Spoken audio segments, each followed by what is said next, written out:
it allows a vehicle to just drive over with the receiver and charge that way. But the other elegant part of it is there's an amazing set of software that helps the EV driver locate those charging positions, and it tracks so much data about how that vehicle is used.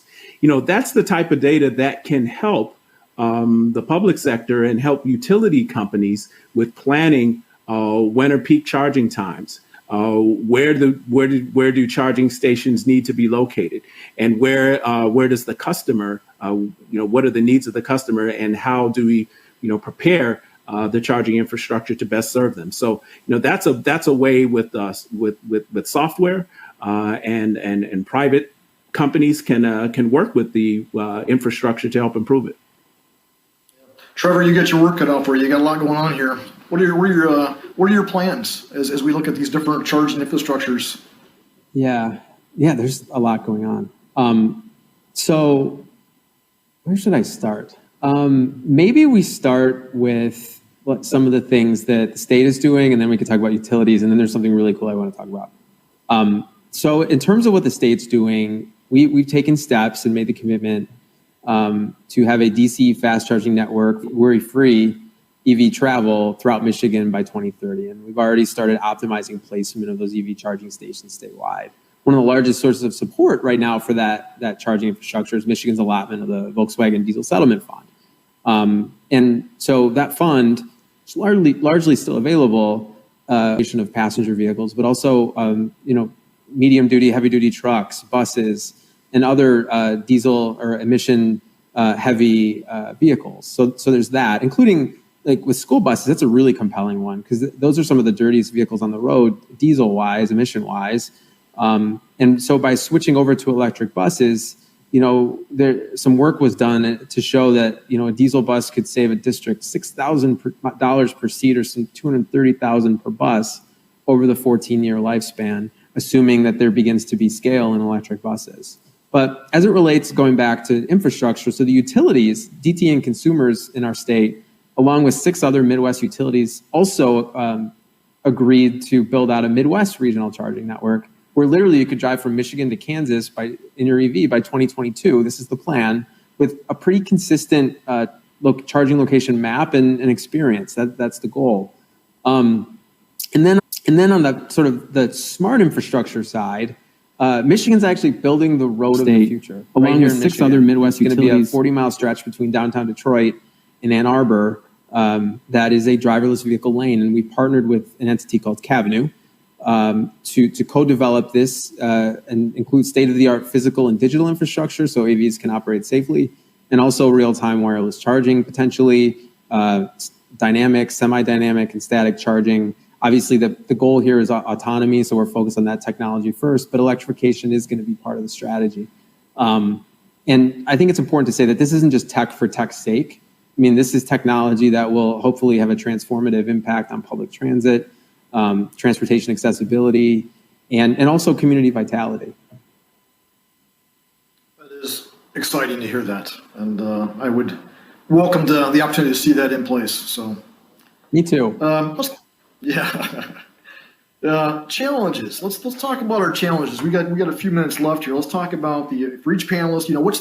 What's the most significant challenge that you feel needs to be tackled for the industry to effectively collaborate to drive innovation? This one's close to your heart, Johannes, so maybe you want to lead us off here. For sure. Yeah, we work with a lot of different corporations, so I can definitely jump in here. Well, I think the biggest challenge in the industry are the internal structures within these big corporations. Big companies have to move innovations faster forward towards implementation. A lot of companies are running POCs, they're running projects and investments with startups, but most of them never get into production. And I think that's a big problem. With new players like Tesla driving forward implementation times, the traditional OEMs have to break through their old structures like R&D, development, and implementation timelines.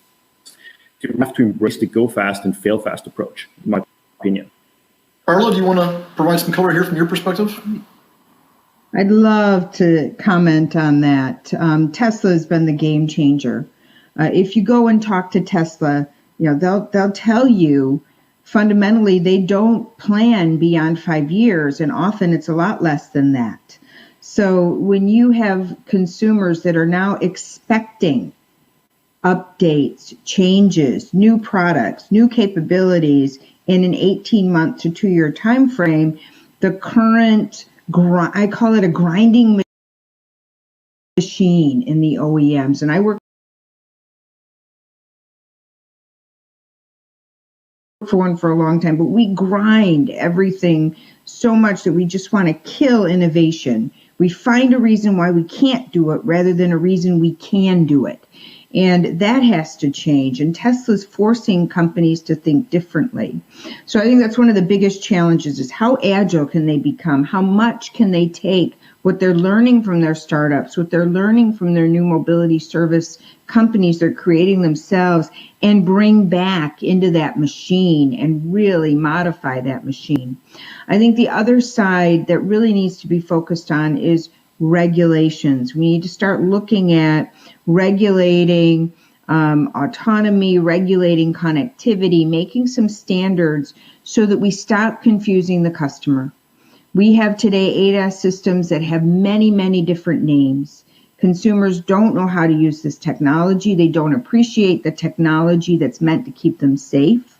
So the more we can collaborate as an industry, determine those things that we can talk about and harmonize, which things are our secret sauce left off the table, the better we'll be able to move with some rapidity. Very good. I completely agree. Ed, your thoughts from an investment perspective? I completely agree with Carla on collaboration of standards or commonization of standards. That being one challenge, but another opportunity I really see is I think what's happening in China is a bit instructive of, say, the tech companies that have invested into electric vehicle companies. And I think there's an opportunity for greater collaboration across industries and greater transfer of experiences and knowledge across industries. I mean, a great user experience is in one sector can become a great user experience in another sector. So I think companies have to be open to collaboration, even if it comes from outside of the industry. We talked, Carly touched on Tesla a little bit. They're an enigma in themselves, right? So how do we, they fail fast, they drive innovation, they speed to market. How do we look at other industries to really learn from what Tesla's doing? Is it a completely different mindset, or is it structured, or is it more entrepreneurial driven to allow them at speed of pace? It's coming from the top fundamentally in Tesla. That's how Elon Musk runs the company. They have an idea, he tells them to make it happen. And a lot of times it's time constrained more than budget constrained.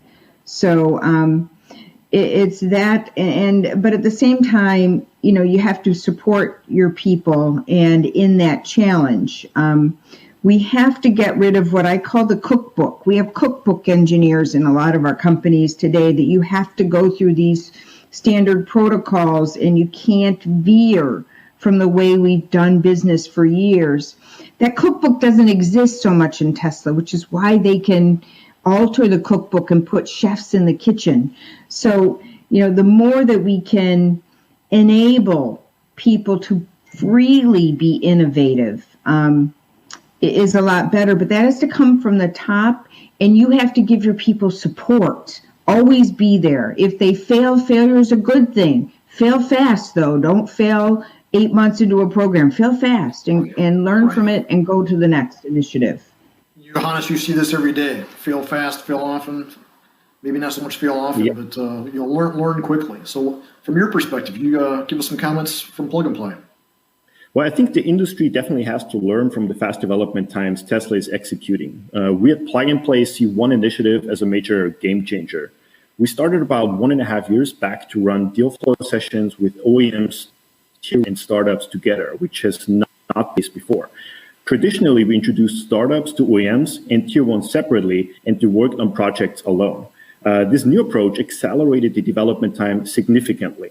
We already have one amazing success story confirmed where an OEM, a Tier 1 and a startup collaborated from the beginning, and this technology is about to enter series production in a car within 15 months of the first introduction of this startup. And I think the exciting part is also this technology is hardware and software combined. So we can't wait to talk about it once it's public. Very, very interesting. Yeah. Trevor, from your side, I mean, there's certainly a lot of cross-industry pollination occurring here in the state of Michigan. What's your thoughts? I have a lot of thoughts. To me, actually, Carla in the Center for Automotive Research, along with the Michigan Economic Development Corporation, recently did some work that showed just in the Detroit area, so 3 counties in Michigan, there's going to be potentially over 300 companies and over nearly 45,000 employees that will be impacted by the transition to batteries as electric vehicles become more prevalent. So while it's not as much a convergence between industries, it's a convergence between old school and new school, old skills and new skills. And of those companies I mentioned, just in the Tri-County area, potentially 60% of them will be impacted in a negative way. So our team wakes up, and really I think the Michigan Economic Development Corporation, the Michigan Department of Labor and Economic Opportunity, the governor's office, wake up thinking about those people. I mean, right now, to throw another stat at you, 1 in every 2 transportation companies in Michigan works on some form of autonomy, connectivity, and electrification. But what about the other half? And what are we doing to transition them? Both from a sort of a manufacturing process perspective, but then also helping them get new customers, helping them see the value. And, we need to do a better job, and I've talked to the team about doing this, of getting out there and talking to the retail fronts, the gas stations, and just talking about what the future could potentially be and how they'd be impacted by it. So when I hear the term convergence, I think of it that way too. Thank you, Trevor. Ed, any closing comments there from you on this subject? I'd go back to your question, Jeff, about Tesla. What's fascinating to me about them is that they are sticking with their core value of accelerating the move away from fossil fuels, but they realize they have to do it by getting the customer on board and gaining the customer to adopt electric vehicles as a technology. And yeah, I'm a product guy, and the thing that fascinates me most about Tesla is not the upcoming Cybertruck or the Roadster or the Semi. I'm really fascinated by what they're doing from a manufacturing engineering standpoint, because they realize, they focused on reducing part counts, reducing cycle times, reducing manufacturing costs, and they realize all of those things are going to give them a sustainable advantage from a margin and material cost standpoint that is going to allow them to move into lower and lower price points and segments, which is just going to allow them to continue to grow their share. So sticking with that core value and then determining what's needed to execute on that and do so at a profitable level I think that's been impressive about watching them over the last, especially the last 5 years. They are impressive indeed. In fact, I had a chance to see their one of the substructure assemblies of their new pickup truck, and my first comment was it couldn't be done. And it was about 2 months later I seen an article there, Tesla had built the world's largest aluminum high pressure die casting machine, and I just can't imagine how many pieces, being an ex-body and white guy myself, how many stampings were displaced in that one casting, which effectively was half of the rear truck, one piece. Yeah. So. Wow. Yeah, to your point, Carl, they definitely think out of the box, and it's not what can be done. It's how do we do it better and faster? In this case, bigger. Right. Yeah. So we've got a few minutes left. We've talked a lot about the ecosystem and investments. I want to give the panelists a chance to kind of close out the section. Any key heart pounding comments you want to share with the panel that joins us. We'll start. Carla, you want to start? Sure. As I look at the future of automotive and mobility, the public-private partnerships can't be stressed enough. Companies, OEMs cannot do this completely on their own. They need the support of private funding. We need to have the infrastructure. We need to have customer education, and that requires the support of government entities, rec centers, schools, everything. Beyond that, we need to get that educational pipeline, workforce, and R&D again. Here in the U.S., quite frankly, we're getting completely beaten by those countries that have put money into research. China is leading the world in battery research. We need to put those dollars back in our universities and really create that pipeline of talent, that pipeline of innovation.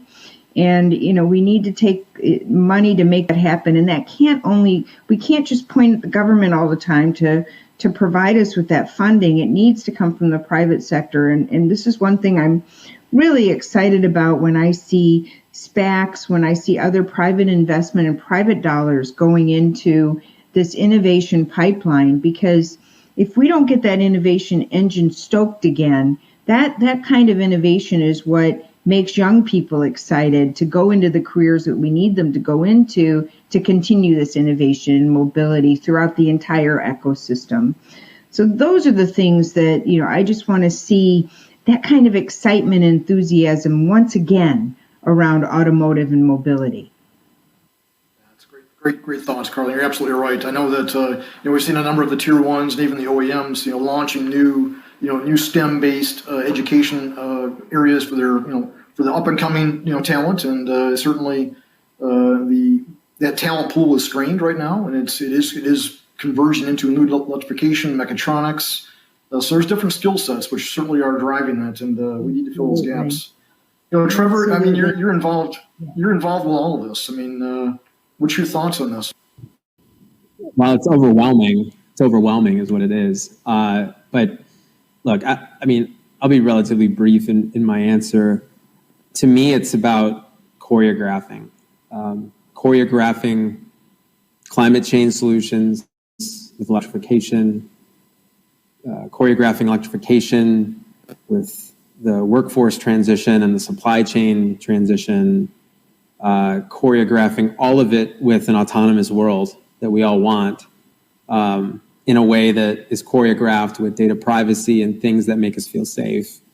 And then choreographing it with our policymakers to make sure that we're not either behind or too far ahead. And then choreographing that with just education. So like my mom can understand and get what I do. Because honestly, not that she doesn't right now, but some of this stuff needs to feel more real in a sense that it can help me with my everyday life. Whether I'm a person with a disability, I should be able to rely on this new technology in a new way. It all has to work together. It all has to sync. That's what I think about.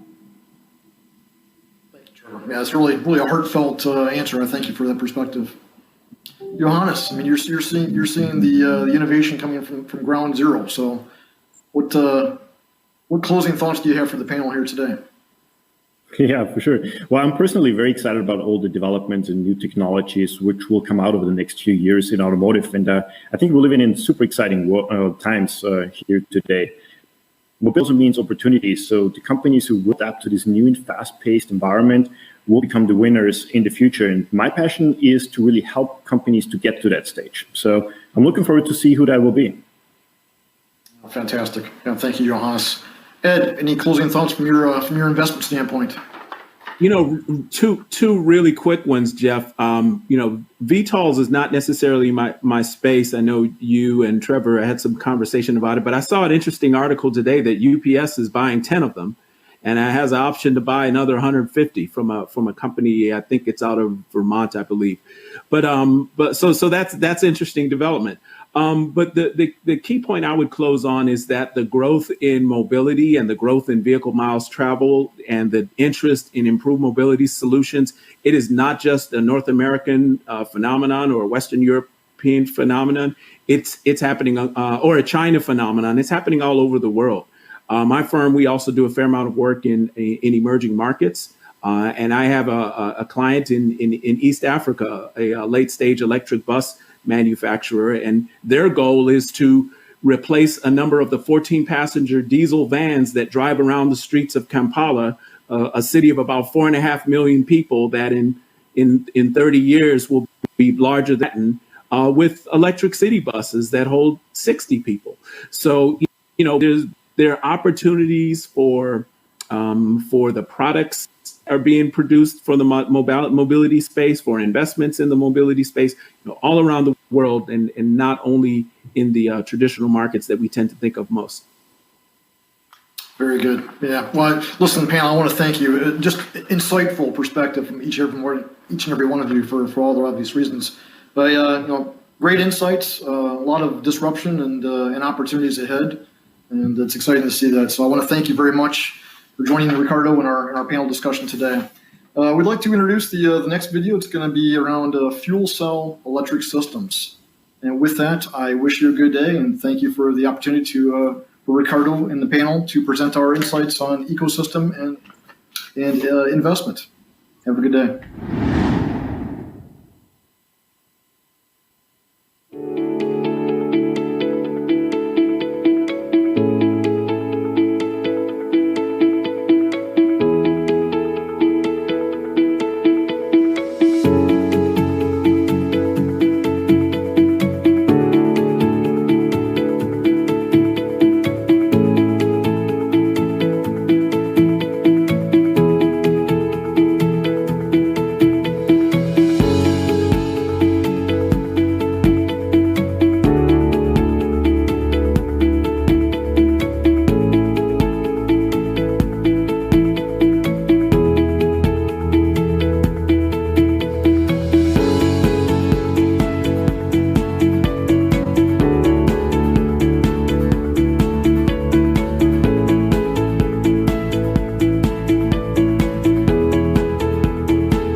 Thank you, Jeffrey, and all of our panelists for that enlightening discussion.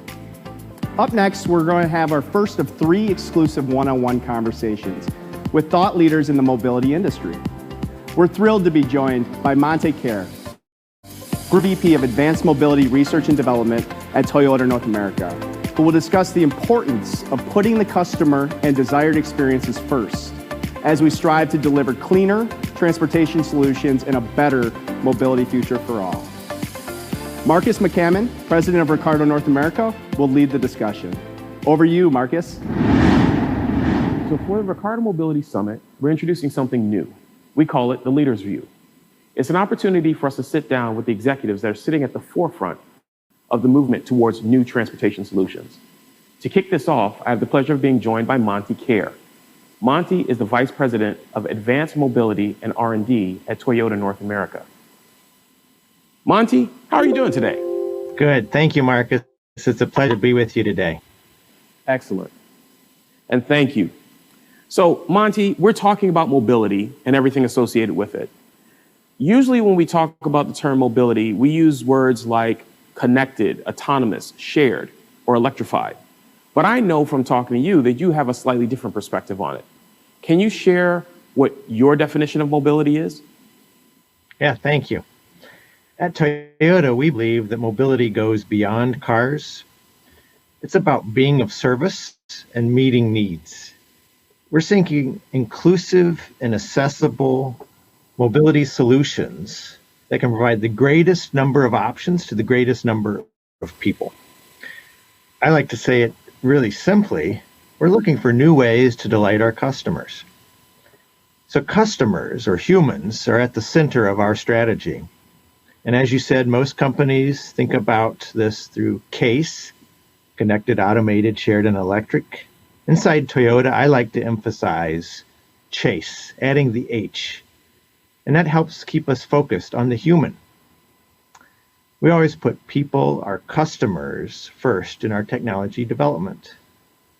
So I think about mobility not only being physical movement, but we are also striving to move hearts, to move emotions.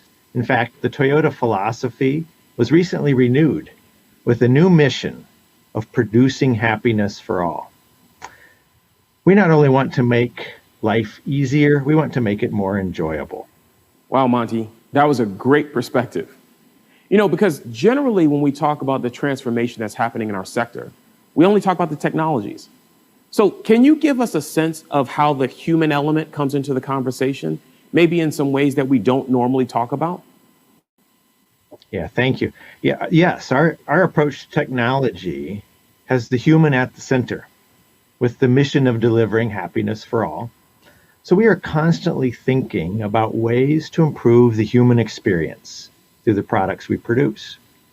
So I have an example from the Toyota Collaborative Safety Research Center. It's one of the organizations within my function, which produces open source safety research to benefit everyone. We have a project underway with the University of Michigan that's exploring safety systems that could mitigate vehicle crashes caused by cardiac events. In fact, the CDC, Center for Disease Control, says that in the United States, heart disease is the #1 cause of death among both men and women. So we're looking at ways that we can monitor cardiac activity using sensors on the car. Lots of these sensors we already have for other reasons. And using those sensors, you can think of our car in the future as being a big wearable device.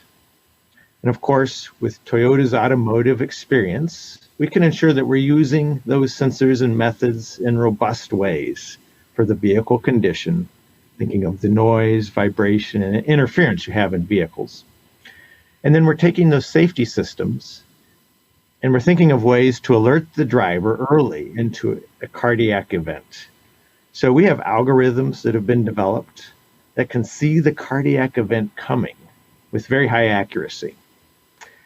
And when an event is detected, we can display a warning, possibly even slow down and stop the car if the driver does not respond. And then at the same time, use SOS to call with the vehicle's location. So this is just one example of how the vehicle is no longer just a means of transportation, but can be used to improve lives. Monty, that's a tremendously impressive example. So let me dig into this a little bit. So to make something like that work, there has to be an ecosystem on it, right? I mean, can you help me to understand what role does the ecosystem have as we map this path to the future? Yeah, that's a great question. Partnerships have always been important to what we do at Toyota. Part of our success has been relying on strong partnerships with some of our suppliers. But as we're moving into these new areas and thinking of new ways to delight our customers, we're wandering into some paths that take us out of our comfort zone. So we find that new partnerships and collaborations, whether it be with universities or companies like yours, are really important to help us bring unique minds and different perspectives together so that we can attack these challenges. One example is the work we're doing with Ricardo, or the fuel cell electric heavy-duty truck, or big rig. We've produced zero-emission proof of concept cargo hauling trucks that show the capability, the packaging, and the performance these trucks can have with the fuel cell electric. Ricardo's experience in the heavy-duty truck industry was really indispensable to help us jumpstart our activities. You gave us credibility to the heavy-duty truck industry partners. And Ricardo's also been a tremendous advocate for fuel cell activities. Ricardo sees the benefit of the technologies and has actively supported us to help build momentum for these new products. Thank you, Monty. I really appreciate you recognizing that. And I mean, honestly, it has been an honor and a privilege to be a partner to Toyota. We look forward to continuing the relationship, but I want to push on something you said there a bit. So we think today that we're in the era of the EV, And everyone's talking about the new EV startups. And don't get me wrong, those guys are doing a great job. And I think we're all excited about the promise and potential that they bring to the market. But the move to see electrification happen at scale happened quite a bit before that. And Toyota had a big role in it, for example, with the Prius. So can you give me a sense of what Toyota's vision is for reducing transport's impact on the environment going forward? Yeah, thank you for that. Yes, Toyota has put out more vehicles with electrified powertrains on our U.S. roads than any other automaker, with more than 4 million in the U.S. to date. And globally, we've sold more than 17 million electrified vehicles since that first Prius that you mentioned in 1997. In the US, Toyota has 40% market share of alternative powertrains, and that includes 75% of fuel cell market and a 64% of hybrids and plug-ins. Today, our electrified vehicles account for 16% of Toyota's US sales. And between now and 2025, we are planning to grow that to 40% of new vehicle sales. All of our Toyota and Lexus models will have an electrified option. By 2030, we expect that to increase to nearly 70% of Toyota's US new vehicle sales. And on a global basis by 2030, we expect to be selling 1 million zero-emission Toyota vehicles every year. But ultimately, we at Toyota believe it's the customers that should and will choose powertrain technology that is right for them. And so we will continue to offer a portfolio of options. The plug-in hybrids, fuel cell electrics, hybrid electrics, and to debut this year, 2 new battery electrics. Monty, that is an amazing portfolio. And you emphasize a point that I think we lose sometimes when we talk about new technologies in transportation, and that's getting to scale. The reality is that if we don't get to scale, then we won't realize the impact on the world that we're really looking for. So we talked about chase, and I think I want to probably start using the term chase as well. But the part that we haven't talked about as much is, what role do you think automation or autonomy plays in this new mobility future? Vehicle automation is really a core pillar of our strategy. We just announced the availability of Teammate coming later this year with our latest SAE Level 2 driver assistance technology. It will enable hands-free, eyes on the road driving on the highway. And Toyota is approaching this area with a dual path. On the one hand, just like other companies in this space, we're developing SAE Level 4, Level 5 mobility as a service, which removes the human from the driving equation, allowing the vehicle to drive on its own without human oversight or fallback. But at the same time, we're using the same underlying technology as an active safety system, thus the name Teammate. It's designed to amplify and enhance the driver's capabilities through blended control, which will provide seamless assistance to the driver in case a task is experienced which is beyond the driver's capability. And we believe that the active safety application with something like Teammate will enable deployment of automated vehicle technology much sooner and will save lives. This active safety approach will operate on a spectrum and can develop capability over time. That's unlike the SAE Level 3, Level 4, or Level 5, where the technology has to operate at a very high level of confidence 100% of the time. We think this active safety approach will also enhance the joy of driving by providing a sense of safety and security behind the wheel. Wow, that's amazing. And we're very fortunate that we're able to be right here with you right after you made that announcement. Okay, but there's an interesting point here. We're not exactly sitting right in front of each other. Normally we'd be sitting here face to face, but we're doing things virtually. So we can't ignore the fact that we're in the midst of a global pandemic. Can you give me a sense of how you're approaching technology advancement and innovation in the midst of the pandemic? I think it's safe to say that every company has had their processes impacted by the pandemic. And it's really forced us at Toyota to reevaluate our priorities. We decided to stop some things and to reinforce and accelerate others.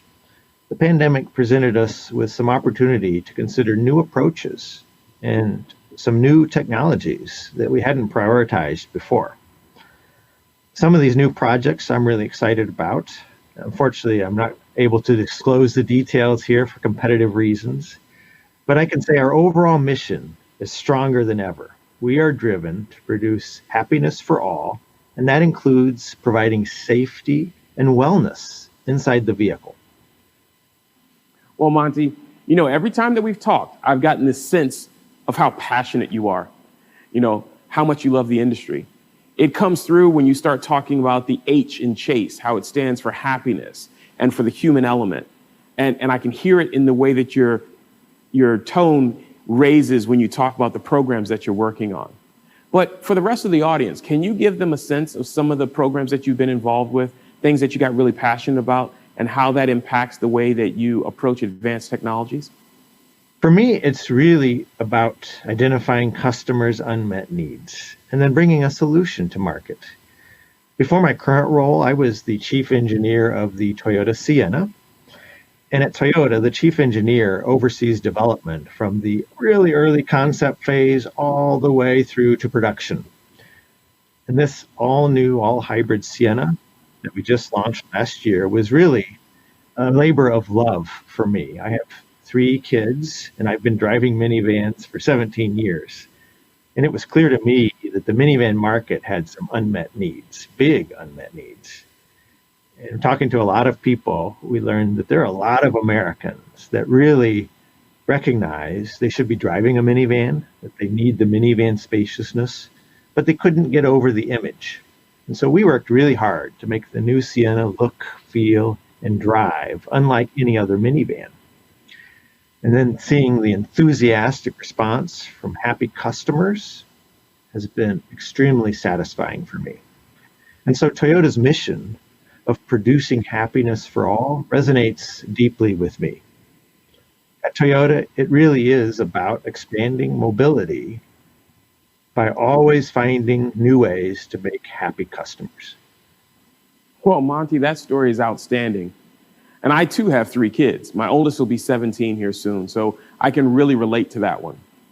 But look, I really have to thank you. I can't think of a better way to have kicked off the summit and this whole concept of the leader's view than this discussion that we just had. I really appreciate you joining us and you sharing your insights and your thoughts with all of our guests. Thank you so much. Thank you.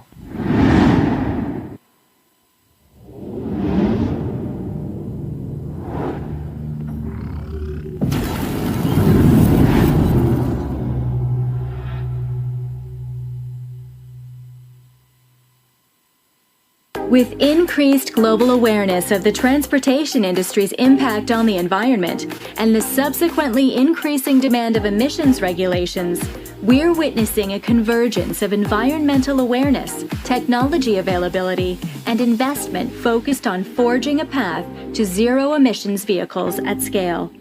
As part of a century-long commitment to sustainable mobility, Ricardo is investing in the advancement of hydrogen-based transport and the development and integration of hydrogen fuel cell vehicles, with the goal of ensuring the vehicles of the future don't pollute at all. In 2016, we started working with Toyota North America to integrate their fuel cell systems into a Class 8 truck. This started basically as a proof of concept, which we demonstrated that we could move a heavy-duty truck by using 2 hydrogen fuel cells. This partnership has done nothing but grow. We're now been integrating into many applications and vehicles, and looking forward to see this go to production. One of the exciting things about the Toyota-Ricardo collaboration has been the speed and agility with which we've been able to develop the prototypes. So as Toyota, we've taken our fuel cell electric technology and then enlisted Ricardo's help to help integrate that into these Class 8 zero emissions trucks.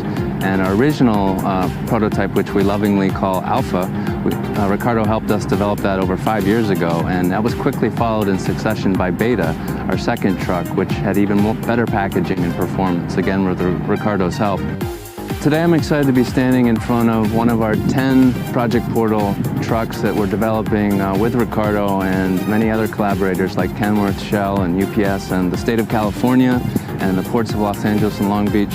And the need is huge for zero emissions in this space. So there's 16,000 of these types of Class 8 heavy-duty trucks, diesel currently, that are working the Los Angeles region from the ports, delivering cargo.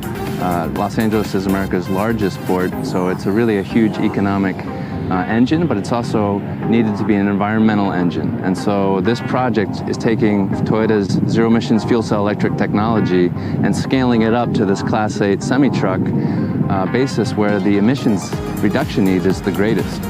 Instead of a diesel engine, the Class 8 truck is powered by a hydrogen fuel cell electric system. As air flows through the front grille, oxygen is channeled to the fuel cell behind the cab. In this fuel cell, the oxygen is combined with hydrogen to create electricity, a lot of electricity. Enough electricity to drive a 500 horsepower electric motor that can propel the heavy-duty truck for up to 300 miles. All while emitting no smog, no soot, only water. Ricardo is investing heavily in fuel cell. They feel it's a strategic part of the company's growth, and we're putting test facilities in. The test facilities that we're putting in will not only enable us to test the fuel cell on its own, but also other vehicle systems as a complete system, as it would be integrated into a vehicle. One of the great things about these trucks, so they're not just zero emissions for the environment, but they also perform extremely well. They have equivalent top speed to diesel trucks. They actually climb grades very well and even better thanks to their high electric torque. They're very smooth riding and quiet. So performance-wise, they're excellent on the road for the truckers in operations. It's really a perfect example of our holistic global movement and direction towards holistic zero emissions and hydrogen society. So it's not just the vehicles, it's not just the infrastructure, it's not just the customers who use and inhabit that ecosystem, but it's everything together in terms of how do we smartly leverage our investments. And it's really a reflection of trucks, but also potentially trains and ships and planes, all the things, the harder to abate areas in terms of the need for carbon reduction. From net zero policy to net zero product, Ricardo, in collaboration with Toyota North America, is using its expertise in complex system integration and vehicle electrification to deliver a turnkey fuel cell solution to the heavy truck market and beyond, enabling a world where innovative technology helps reduce our impact on the environment, creating a better, more sustainable world, a world fit for the future. Would you like to know more about this technology? Our experts are standing by for the next hour to answer your questions. Just click on Ask an Expert on the navigation menu to your left. We've had some great presentations and conversations so far. And now it's time for our next panel, the evolution of propulsion. We're witnessing accelerated innovations for alternative propulsion, from traditional ICE to electrified and fuel cell. Panelists will include and discuss the impact of new policies and zero net emission targets, required technology advancements, and the challenges in deploying clean propulsion solutions at production scale. Our moderator, Mark Kuhn, Vice President of Ricardo Strategic Consulting, will be joined by expert panelists, Bob Purcell from VIA Motors, Tony Piscinesi from American Axle and Manufacturing, John Bennett from Meritor, and Yang Song Chen from Ricardo North America. Let's hear what they have to say. Thank you, and welcome to today's Ricardo Mobility Summit. We're having a panel discussion on the evolution of propulsion. My name is Mark Kuhn. I'm with Ricardo Strategic Consulting, and I'm joined on the panel today by Bob Purcell, who's the Chief Executive Officer at VIA Motors, by Tony Piscinesi, who's the Head of Electrification at American Axle, John Bennett, Chief Technology Officer of Meritor, and Yang Song Chen, who's the Vice President of Engineering at Ricardo Technical Consulting. And today we're going to have a very thoughtful and interesting discussion on the evolution of propulsion. We're going to cover some topics related to the vision for zero net emissions by 2035, the evolution of propulsion systems that are required to achieve that vision, and bridging the gap between internal combustion engine propulsion systems and fully electrified propulsion systems. We recognize that these are changes that are changing our industry. They're not going to happen overnight, and there's a great deal of preparation needed in order to prepare for the future and take advantage of the opportunities that it presents. We'll be talking about the technology, people and processes, infrastructure, and other issues that are related to these topics. So for our first topic of discussion, I'd like to talk about the vision for clean mobility, and I'd like to invite our panelists to comment on their view of what does mobility mean to you? What is the impact you expect to see in your company and in your industry? And I'll start off with John Bennett from Meritor, if you could give us some of your thoughts. Sure, and thanks, Mark, for inviting me here today. So what does mobility mean to me? I'd like to answer that a couple ways. First, from a business perspective. Meritor is a 112-year-old Tier 1 supplier of axles, brakes, driveline, suspensions, numerous underbody components to the commercial vehicle industry. So mobility is very much a part of who we are and what we do every day. And we look at our role in mobility or in the mobility space as providing the right products to our customers, both the OEMs and fleets, to help them best achieve their business objectives, whatever those may be. And they tend to vary. For example, it could be helping them reduce their operating costs. And we can do that by improving the efficiency of our axle, for example, or by eliminating maintenance.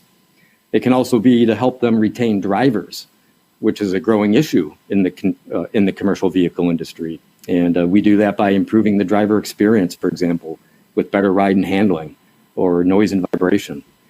And most recently, we're now starting to get requests to help our customers improve their carbon footprint.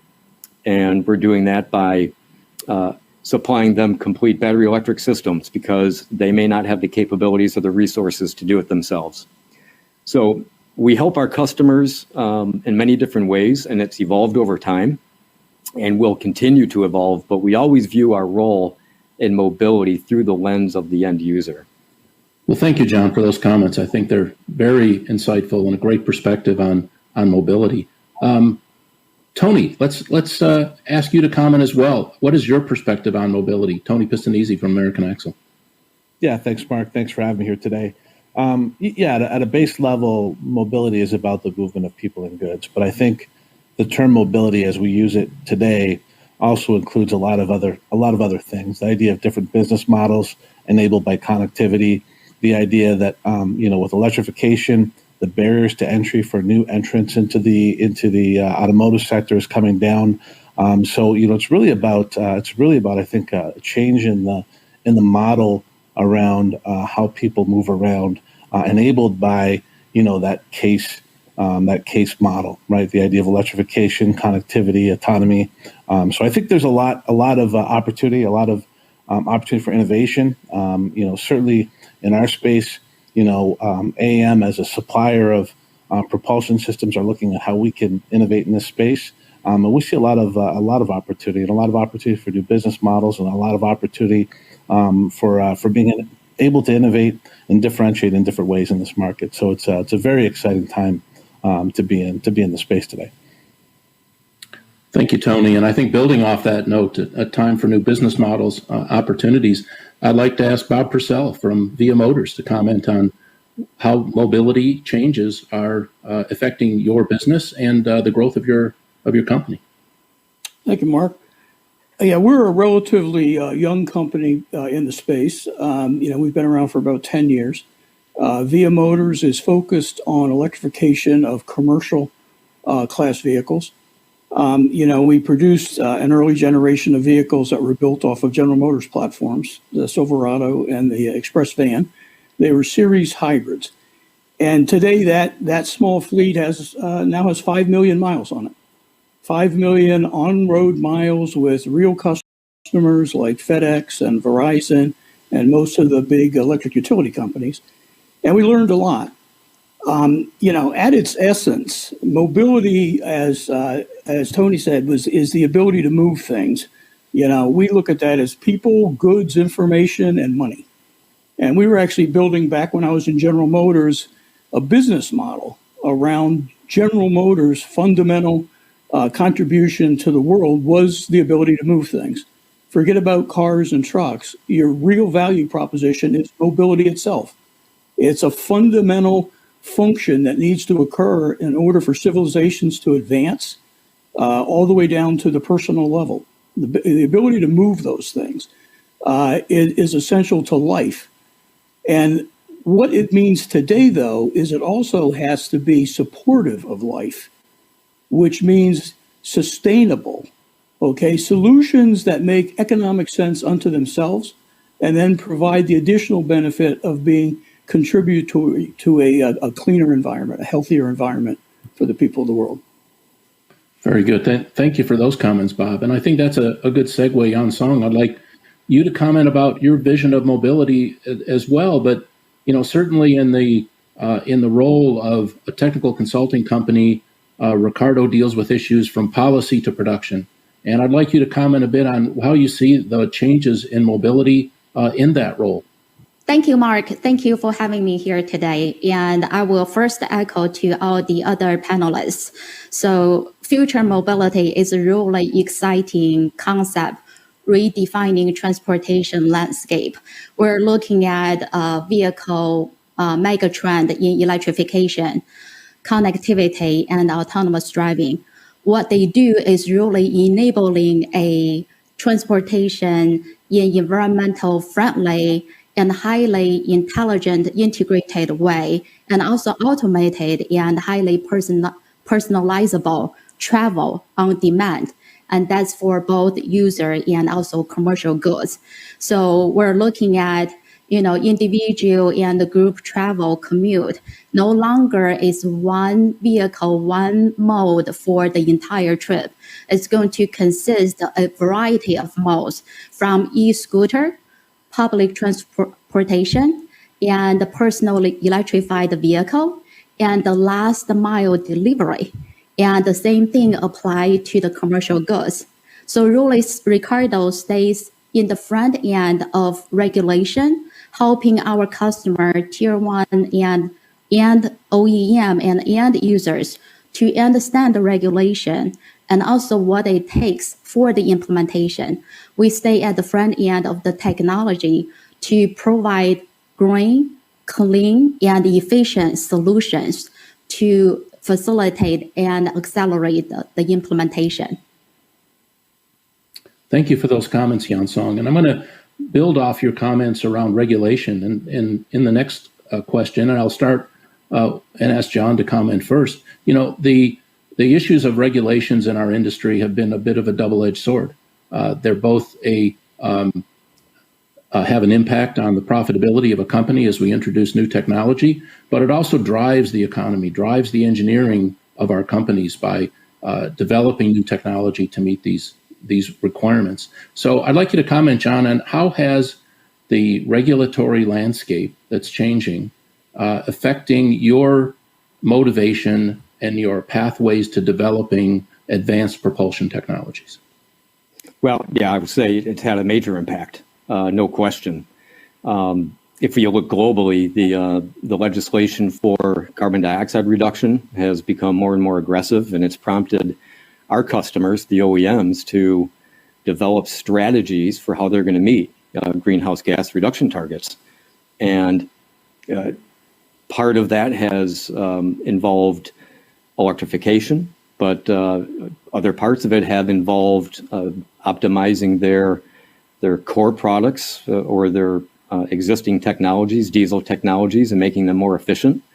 So it has no question driven the industry much more quickly, in my view, than the industry would have moved without legislation. Thanks for those comments, John. I'd like to build off of that, Tony, and ask if you could comment on how has the trend of different propulsion technologies, electrification and others, affected American Axle and your intent to pivot from maybe traditional products into new areas? Yeah, thanks. So I agree with a lot of the comments that John made. No question, regulatory actions are pushing technology. That's not new to us. Efficiency, for example, has always been important. We've always looked at corporate average fuel economy and tried to understand what our customers' needs were going to be based on regulation that was coming down the pipeline. And that's been a growth driver for us, even in the conventional space where we came out with the EcoTrack all-wheel drive disconnecting technology. Ultimately that became a driver from us being, a small player in the all-wheel drive market to really a leader in North America. We see the same thing in the electrification field. Obviously, a big push now from ICE to hybrid electric and now battery electric vehicles. So we see that shift that's occurring in the model mix. We're watching that very closely. It's been our goal to be agnostic to those trends. So the idea would be we want to have product lines that service our customers regardless of whether they want to make plug-in hybrid electric vehicles, mild hybrids, strong hybrids, or battery electric vehicles. Certainly, we are spending a lot more of our development time and a lot more of our development dollars right now around full battery electric propulsion technology because we see that trend increasing at a faster rate. Thank you, Tony. And I think, Bob, that really gives us an opportunity to discuss with you a little bit of your perspective, not only around the technology shifts in advanced propulsion, but from your point of view, as you have seen a transition from traditional vehicle architectures to hybrid electrics, to range extended, to pure battery electrics, what have you seen as some of the drivers and enablers towards the acceptance of these advanced technologies? And perhaps also comment on what do you see as the consumer's willingness to pay for new technology as you bring it to market? Well, I've been in the advanced automotive world for quite a few years. I mean, I was doing electronic fuel injection in 1971. So probably before some of you even entered the industry. The world I came into in automotive was carburation and leaded gas. I mean, I lived through the era of going through catalytic converters and enabling unleaded fuel, going from mechanical fuel systems like carburetors to various versions of fuel injection all the way up to electronic fuel injection. Actually, for me, it was 1971 when I was at Volvo. So this has been happening for a long time. What I think is the most effective strategy for a company is to stay ahead of the curve, not chase regulations. In other words, help to create a world where the regulations become a non-event. Be out ahead offering superior value propositions to the consumers, that they're pulling the technology before the government has to regulate that you do it. We're not doing it because some body is requiring us to produce certain classes of vehicles. We're doing it because we have a better solution that will be valued by the marketplace. And we are the drivers of technological advancement, not the government. That's the ultimate position to be in. And I was in the big companies, General Motors, 27 years, but I've been in the startup world since 2008, and it's a different mindset. They're trying to create the future, not comply with some external variable. And it's an exciting world. And I applaud like Tony's company moving forward, into this new world, aggressively moving forward into this new world. And they're how old is 100 years old, probably 90 years old. If you look at our heritage through General Motors, it's a 100-year-old company. Right, and that's a hard turn to get a 100-year-old company to face the future and say they're going to try to create it, help create it. That's a big deal, and I applaud you. Yeah, thank you. And Jan Song, I'd like to turn to you and have you lead us off the discussion on our second topic, which has to do with bridging the gap of IC engine technologies to fully electrified. And in particular, I'd like you to comment on the role of, as we have traditionally relied on traditional fossil fuels to new alternative fuels, not just diesel and gasoline, but natural gases, other alternative fuels, e-fuels, renewable fuels.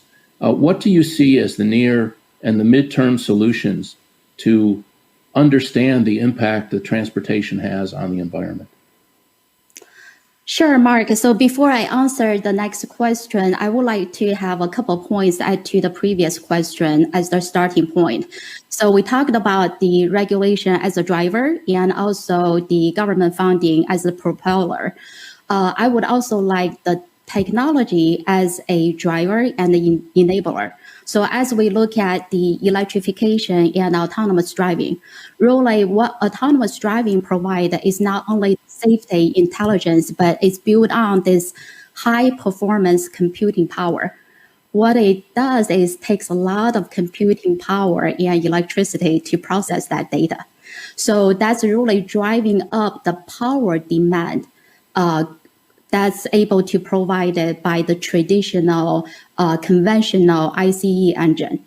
So that's another reason for driving up that need. The reason I want to touch on that technology driver is also, in the next question, when we're looking at in the transition from the conventional ICE engine to the full electric vehicle in the future, in the next several decades, there's going to be a mix of various bridging technology available, not just to address the regulatory issue, as well as just driving the power need to support the automated driving and vehicle connectivity from vehicle to the infrastructure, from the vehicle to vehicle perspective. So really, I look at, in addition to full electric vehicle, transitional technologies such as 48 volts mild hybrid vehicle can serve that same purpose, bridging the gap in the power demand, as well as other technology further improve the efficiency of the conventional ICE engine, so to make the rest of the power available to support autonomous driving computing power. And there's also the other technology, in the middle, from mild hybrid to full hybrid to range extender. So it's a variety of technology, as well as, let's not forget about fuel cell. Even it's in the longer term, however, we're still going to keep them on watch because, at the end of the day, the same electric drive time is used on pure electric vehicle and also use the fuel cell vehicle. So when we have that next breakthrough in the fuel cell module and stack, we will have the technology readiness ready and to be launched for fuel cell technology as well. Thank you, Yan Song. And I think you touch on a very important point that it's really a mix of technologies that will define the future. We're often tempted to be pundits and predict which technology is going to win. But I think what we're all finding is there will be a mix of technology, probably a different mix than we've seen historically, but we'll have a variety of technologies to choose from. So, John, I'm going to turn to you and ask for your comments as we see this new range of technologies in the transition from conventional IC engine powertrains into more electrified powertrains and others. I'm curious about your comments on the comparison between the entry point of these technologies from pass car to light to heavy commercial vehicles. Where do you see kind of the tip of the spear in terms of where these technologies may have the greatest impact, or how they will impact differently in the light duty pass car versus the medium and heavy truck space? Yeah, as it pertains to electrification, the use case is very important in making that decision whether or not to change technology. So, when you look at light vehicle, passenger car, it's an emotional decision. It's not necessarily based on economics. And when you start getting into the commercial vehicle world, it's almost, but not entirely. And that's a new trend, but I will say it's mostly economics driven. And the use case then is very different in the various commercial vehicle applications. And we'll see adoption much quicker in certain segments than in others, simply because the use case makes much more sense. From a technology standpoint, I will say that, we believe that battery electric is where we're investing most of our funding. And hybrids, we don't see as a long-term solution, and we see the economics actually being poorer in many cases. So again, it's going to come down to economics, and I see kind of a variance. Now, one thing I will add is that because of this this intermediate phase, there is a conundrum that a lot of companies are faced with, and the conundrum is, how much do I continue investing in what I'll call current technology versus investing in all the future technology, right? And you've got some big companies out there that have come out publicly and said, we are not investing in any new diesel technology. And they're putting all of their money into these new technologies. And from that standpoint, I think it makes more sense to actually focus on certain applications and drive the adoption of electric vehicles in those applications, like transit bus, maybe school bus, drayage, port tractors, to start to build scale and bring the cost down so that it can more easily make it into other segments. Very good, John. Thank you for those comments. And I think that segues into, Tony, a question for you in terms of anticipating what the opportunities for growth into the electrification of the pass car and light truck segment. There's certainly many enablers that allow that transition from technology, people and processes, infrastructure, and even collaborations in the industry. I'd like you to comment a bit on how, from your perspective, how that has affected your plans.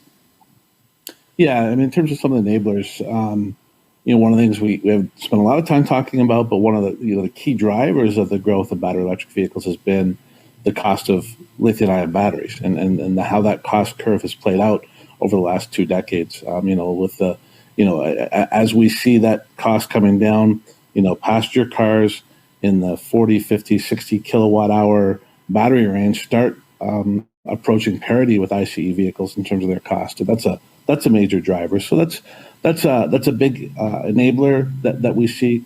Customer acceptance obviously is a big enabler. A lot of that was driven by Tesla. If we look at them leading the way and being able to show that these are a Model S is a reasonable family vehicle. I think people are seeing it not just as an efficient vehicle, but a vehicle that offers some advantages. And, they like the idea of having a vehicle that's good for the environment, right? So we're seeing, I think we're seeing a lot of different things that are happening in terms of changing customer acceptance and then the changing cost curve related to battery cost. I agree with a lot of John's comments. A lot of the adoption is going to be related to use case. Certainly passenger cars that manage. I think that any vehicle that can manage its daily range with a reasonable size battery would tend to, in the long run, go towards battery electric vehicles. That's really the most efficient way to convert green energy into kinetic energy. Fuel cell electric vehicles I view as being something you would use in long haul cases where you can't reasonably you really can't reasonably manage the engineering storage in the vehicle with a battery, just because the capacity needed would be impractical. And where battery technology is today, that seems to be the case for long haul applications. So there's a lot of things that are happening here, but certainly I think the movement towards the battery electric technology for sure is very clear. There's a lot of good reasons for it. Thanks for those comments, Tony. And I think it's a nice segue into my next question for Bob, which is as these technologies that you're including in your product line and that you're providing to your customer base, there are, in some cases, reluctance from your customer base to fully appreciate the values that you can bring. There may be barriers related to infrastructure, charging infrastructure, or other related issues, the willingness to pay for new technology, or just a reluctance to try new technology, whether it be range anxiety issues or other factors. Can you comment, Bob, on how to articulate your value proposition of your technology in the face of a consumer who may be more concerned on the barriers than they are on the potential benefits? Actually, it's working the other way now. The pandemic has created an unbelievable market pull, okay, for last mile delivery, mid-mile delivery, people that are ordering things on the internet that want it on their front porch the next morning. Last mile, mid-mile delivery vehicles are clearly a very promising economic proposition. Okay, no longer are they subsidized vehicles. Our electric vehicles in those classes have price parity with a diesel-powered truck. We're not asking anyone to pay a premium. And then what we provide them in terms of the value proposition is a reduction in their operating cost of 60%. Okay, you have a 4-to-1 advantage on cost per mile electric versus cost per mile combustion. So you're buying the vehicle, at an equivalent price, roughly equivalent price, and getting a 60% reduction in operating cost. It's now become an economic no-brainer. Okay, and that's where you want to be. You don't want to ask for anybody to subsidize the benefit you're providing. It is what you're providing. Okay, so the economics is sound. And then you can put on top of that other advantages, like I mentioned earlier, a much cleaner air quality environment, particularly in areas with major concentrations of population. Well, that basically defines the internet market. I mean, people sit at the convenience of their fingertips and order whatever they want, and they want it delivered. It is goods and services that have to be delivered physically, and they tend to live in more densely populated areas where the air quality challenge is real. Moving from a diesel tailpipe to no tailpipe is the most economically sound air quality initiative that you could enter into. It comes along for the ride. There's no premium in terms of the air quality advantage. It's fundamental to the value proposition that you're providing. So we're finding very high receptivity. We're dealing with some of the largest delivery fleets in the world right now. They haven't yet to be announced, but believe me, it's coming. We're the first company that really described what electrification of delivery fleets is all about. But this is the one thing I learned when I was at Berkshire. If you really want to create wealth, tied to a societal trend that's already in motion, okay, and you enable it to move faster at a more attractive price point, and that's the way you win. Very good. Thank you, Bob. I appreciate those comments. And I think that's a good segue into our third and last main topic of the discussion today, which is really how do we tackle the challenges facing these introduction of new technologies. And Yan-Song, I'm going to ask you to comment, offer your point of view of how do you foresee the impact of the customer's willingness to pay for innovation and the effect that it has on the adoption rate of these new technologies?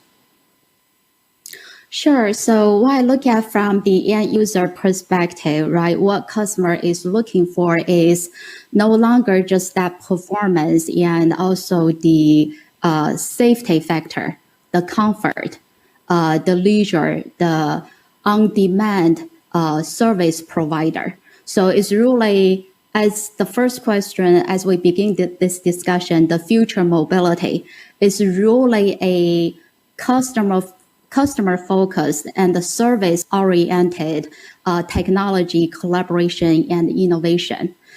So when we look at combining electrification and autonomous driving, that enables the safety of the vehicle, which is the number one criteria, and also really provide that on-demand serving customers' needs.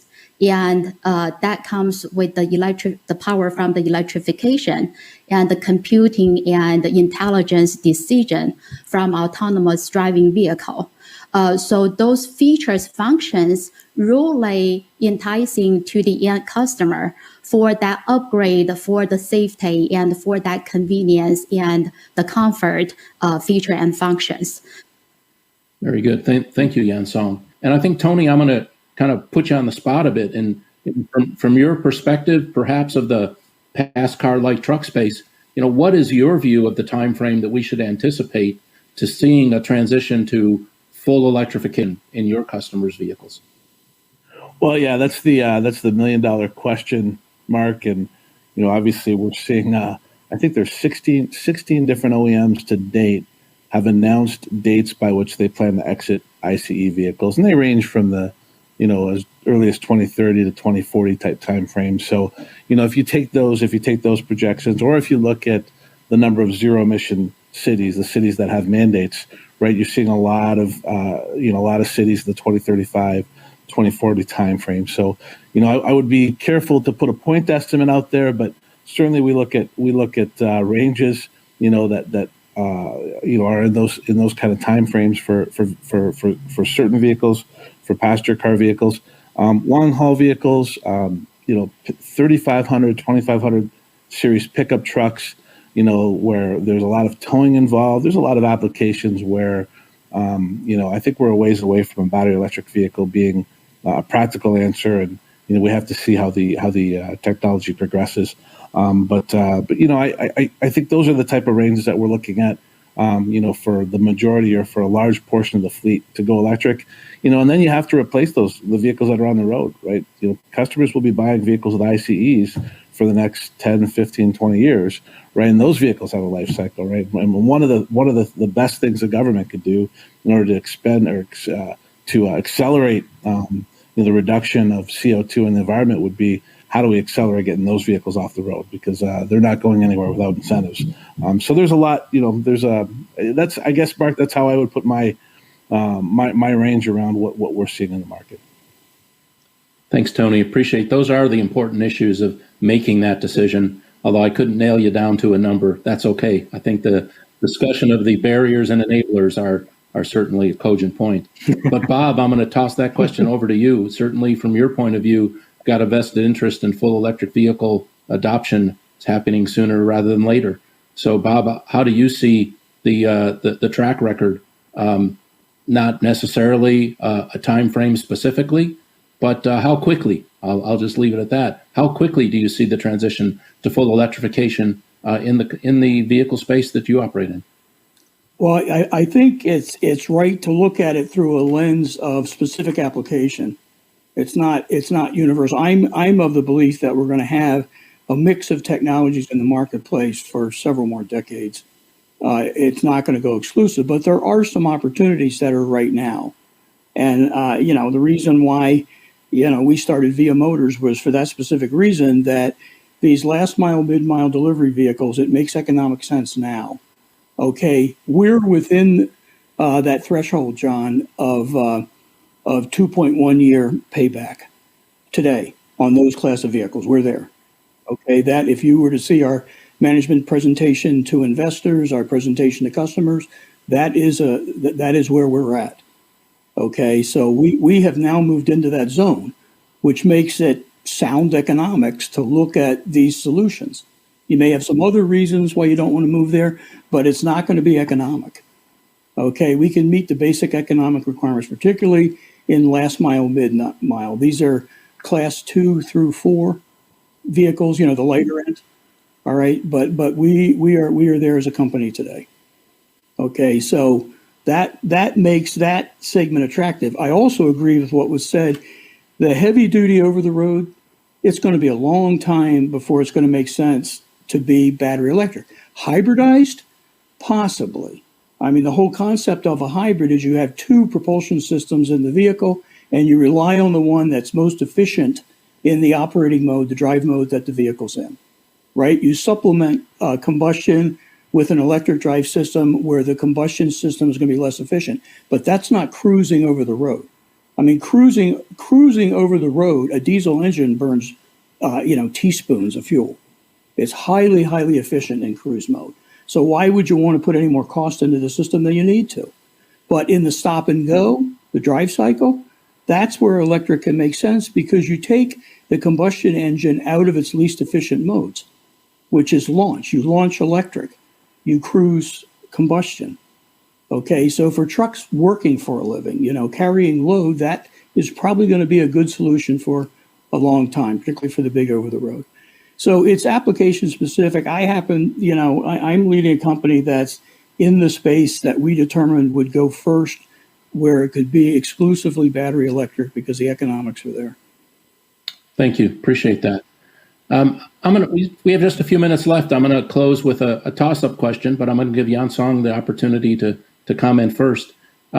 There are some who have said that electric vehicles will not be broadly adopted until they become the low-cost option. When people have a different question to ask, not do I pay more for an electric vehicle, but why should I pay more for a conventional powertrain when the electric vehicle costs less? It's certainly dependent on battery costs, but also other issues too, motors and power electronics and other factors. So I'm going to give you that toss-up question, Yan Song. What are your comments? What are your thoughts around the pathway to get to a point where EVs are the low-cost option and the impact that will have on the adoption rate of that technology? Yeah, that's a great question, Mark. Thank you. So at the end of the day, right, we're looking at from OEs to tier one, the entire supply chain at the end of the day is the equation of cost.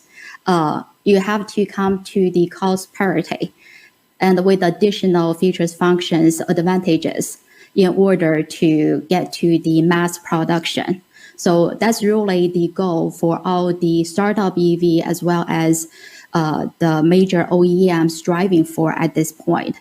So what I'm seeing is, there's still a lot of opportunity in the vehicle electrification space can be made from the battery pack, battery technology, as well as the power electronics.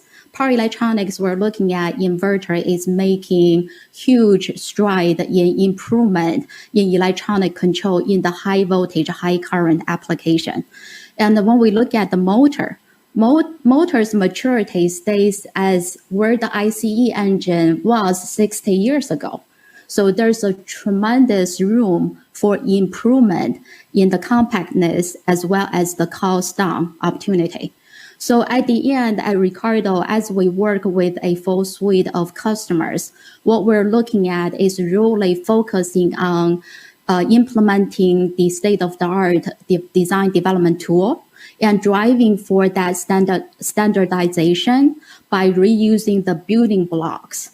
And that's including from the system architecture to software and hardware implementation, and from mechanical integration for compactness, form factor, and thermal management. So those are all the design and development best practice standards we're trying to leverage to provide that cost optimization. And also, looking from standardization, from implementation, from system architecture, as well as infrastructure for charging. Each region, we're currently looking at regional standardized charging protocol. However, they still need to drive that convergence globally because at the end of the day, transportation is a global industry. Without global standardization, we're not going to get the mass production and the volume to achieve the ultimate cost down solution. Thank you, Yan Song. And I think with this, we're going to introduce our last closing segment. So I'm going to ask each of you to give me just a 1-minute comment on your thoughts. It can relate to the previous question, which is low-cost EVs being the rule in the industry and the norm, or just your general comments on the evolution of propulsion from your point of view. So 1 minute each, quick draw. John, you can start. Yeah, we're clearly in an environment of technical upheaval. So just from an industry standpoint, it creates a lot of risk for everybody and it creates a lot of opportunity. And I think what you're going to see is a lot of consolidation and a lot of changes within the industry, the OEMs and the supply base over the next 5 to 10 years, where the whole landscape may look completely different than it does today. You bet. Thank you, John. Tony, closing comments. Yeah. So, in the passenger car space, where, you have private ownership of vehicles, we've never really seen consumers willing to get less car for their money, right? So, at the end of the day, they're going to have to see the value proposition. For a lot of people, it's the second largest or the second largest purchase people will make in their entire career, entire life. Those vehicles will have to come to parity. And I think, if we're looking at certain segments, B class, C, D class, certainly B and C, I think those vehicles are going to move to parity a lot faster than people realize. And obviously it's driven by, we talked about battery cost being one of the drivers. But the other thing is, if you look at how some of these OEMs are rolling out their product strategies, very modular strategies where they're getting a lot of reuse of components from vehicle to vehicle. They're coming out with a lot more vehicles in a very short period of time because these electric architectures allow them to do that. And I think I think people will be surprised by the ability of OEMs to bring cars in the B and C segment, class range out profitably at a competitive price in the near future. Other segments are going to be a lot more challenging, and we look at the large truck space. Like I said, even pickup trucks that work for a living, there's a lot of challenges there to get into parity and even a practical battery solution. So I think it's going to be very different from segment to segment, but I think some segments will move very quickly. Thanks, Tony. Bob, closing comments on the evolution of propulsion. Yeah, this is, in my mind, one of the most exciting eras in the auto industry. And enjoy it. It's not often that you're going to go through a fundamental transformation in a multi-trillion-dollar industry. I mean, changing propulsion technology from combustion to electric. This only happened once before in the industry. It was at the very start. I think all you guys would probably know, in the year 1900, the leading propulsion technology in automotive was steam. The number 2 technology was electric. The number 3 technology was combustion. And look at where we are today. This is unprecedented. An industry of this importance and size to be participating in this transformation personally is an unprecedented opportunity. So with change comes opportunity and risk. Always keep the glass half full. It's opportunity is what you're going for. Creating the new solutions that will make you and your company the leaders. Very good. Thank you, Bob, for those comments. And Yan Song, I'm going to give you the last word. Any closing comments on the evolution of propulsion? Great comment from Bob. It's truly exciting playing field right now. I'm greatly enjoying it. My background is electrical and software. And look at the trend, right? Electrification and software development. It's such an exciting, no longer a vehicle is just a vehicle, it's a new lifestyle. Really, when I say user-focused landscape, we're service-focused, it's such exciting technology bring out the possibility. What I'm really looking at, even though the topic is on electrification, what I want to add is really looking at electrification and the intelligence in the vehicle to create that 1 + 1 greater than 2 effect. It's really getting the best out of the technology. So Ricardo, as system integrator, we're looking at not only just optimizing at component level, as well as at system level, really leverage all the best from our engineering engine as well eco partner, because no one company can do it all. So really it's a time for collaboration and the ecosystem play the best out of everybody's full capability and offer that optimized solution to propel the technology deployment. Thank you. Thank you, Yan Song. Thank you for those comments. And thank you to all of our panelists today, John, Tony, Bob, and Yan Song. I think we've had an engaging discussion on the evolution of propulsion. Clearly, there are many opportunities ahead of us. The world is changing. It will be a managed change. We're going to need to show value as we introduce these technologies to our customers. And we'll need to break the paradigms of the past in order to explore the opportunities of the future. Thank you once again for joining us today. We've enjoyed the opportunity to speak with you on the evolution of propulsion. I'll turn it back to our host, Derek, for our next session.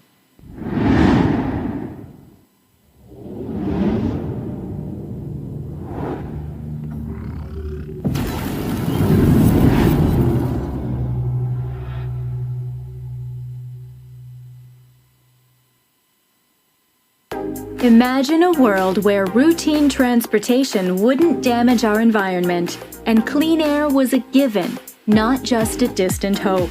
Today, the transportation industry is generating over 16% of the global greenhouse gas emissions.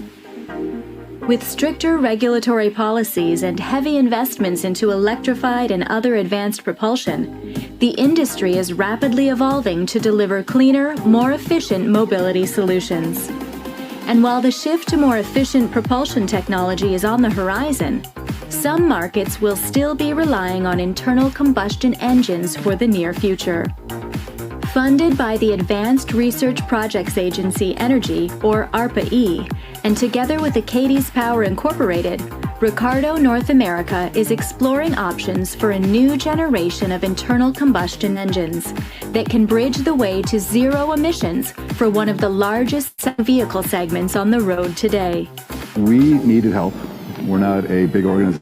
We need a world-class global engineering firm to help us create the best possible product. So we reached out to Ricardo and put together a joint program with Ricardo to create that engine. The program has two major goals. The first is to demonstrate world-class efficiency, best-in-class efficiency. We're looking for a gasoline engine that is far better in terms of efficiency and low CO2 than any other engine the world has seen before. The second goal is to put that into a practical package, one that could be put into volume manufacturing, which means the design is compact, it's cost-effective, and it's reliable. And working with Ricardo on those two goals, we're on the pathway to achieve them. The design is a 2.5-liter opposed piston two-stroke gasoline engine, delivering 44% brake thermal efficiency with a fuel economy of 35 miles per gallon, 20% over the baseline vehicle. Weight reduction compared to the Gen 1 design. Peak torque of over 600 Newton meters, comparable to best-in-class engines and significantly higher than current gasoline, all while adhering to the Tier 3 BIN 125 emissions standard. Starting with to a final product in 15 months in the first phase, and in the second phase, we are testing and validating our results with the ultimate goal of meeting those four key targets: emissions, weight, power, and efficiency. We run a large, robust program spread across multiple time zones in the US. We're managing that successfully and very efficiently, and we've gained a good understanding of some technologies such as gasoline compression ignition and opposed piston engines. But we've also gained a good understanding of some technologies such as a 48-volt air system, including the E-turbo, the EGR pump, electric heated catalysts, and electrically driven pumps. We've also designed 3D printed pistons, so metal additive manufacture, and gained a good understanding, good knowledge of designing aluminum structures for very high loads. As we evolve towards zero-emission technologies, it's essential to provide solutions that can meet current market and consumer demands, function within existing infrastructure, and still drastically reduce transport's burden on the environment. Because to create a world that reduces our impact in the present. Would you like to know more about this technology? Our experts are standing by for the next hour to answer your questions. Just click on Ask an Expert on the navigation menu to your left.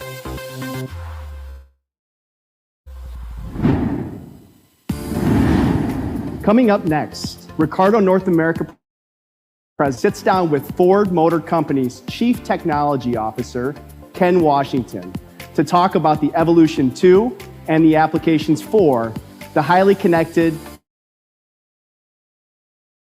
electric culture. So for our next Leader's View, I have the pleasure of being joined by Dr. Kenneth Washington, Chief Technology Officer at Ford Motor Company and a good friend. Ken, how are you doing today? I'm doing great. It's really good to be with you, Marcus. Excellent. And thank you. So Ken, I've been looking forward to having this conversation with you because frankly, you bring a very unique perspective to the discussion about mobility. But before we get into that, can I ask you, what does mobility mean to you as the technology vision leader for Ford Motor Company?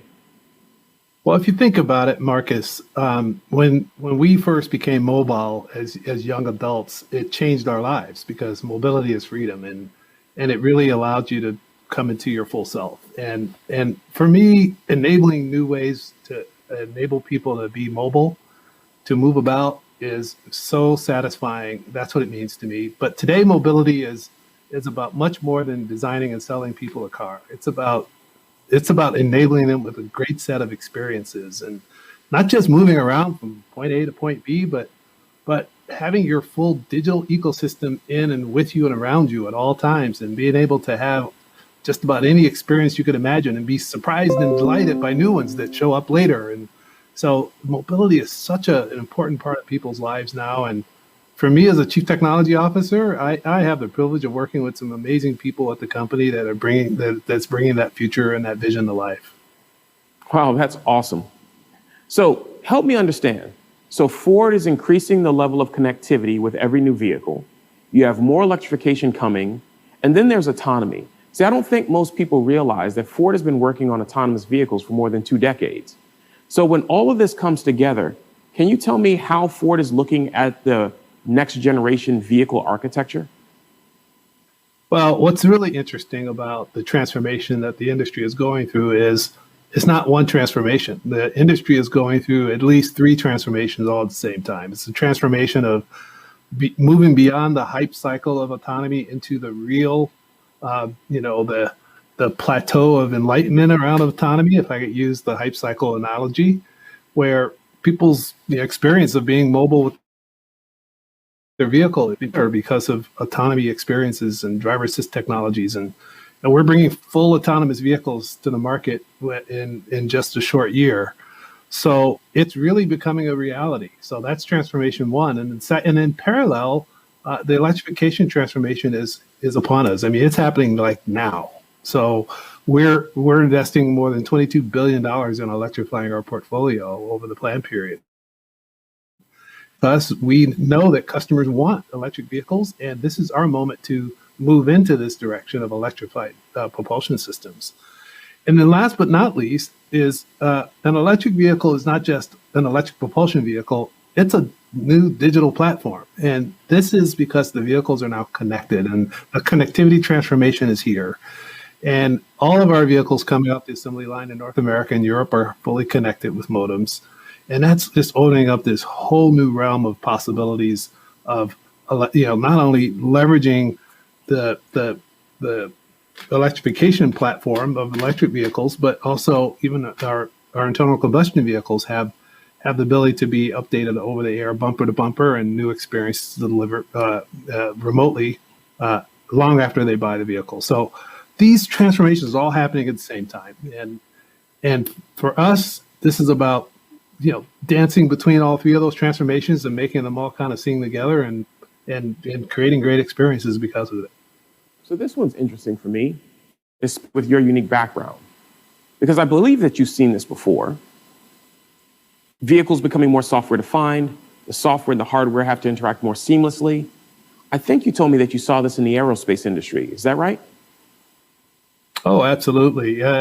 This is a movie at least I've seen before, where in the aerospace industry we saw a move towards software-defined architectures and buses for satellites, and certainly in commercial aerospace, the commercial airplanes went through a similar transformation where the experience of being in a cabin was being transformed by new experiences customers can have while they're sitting in the cabin of a commercial airline.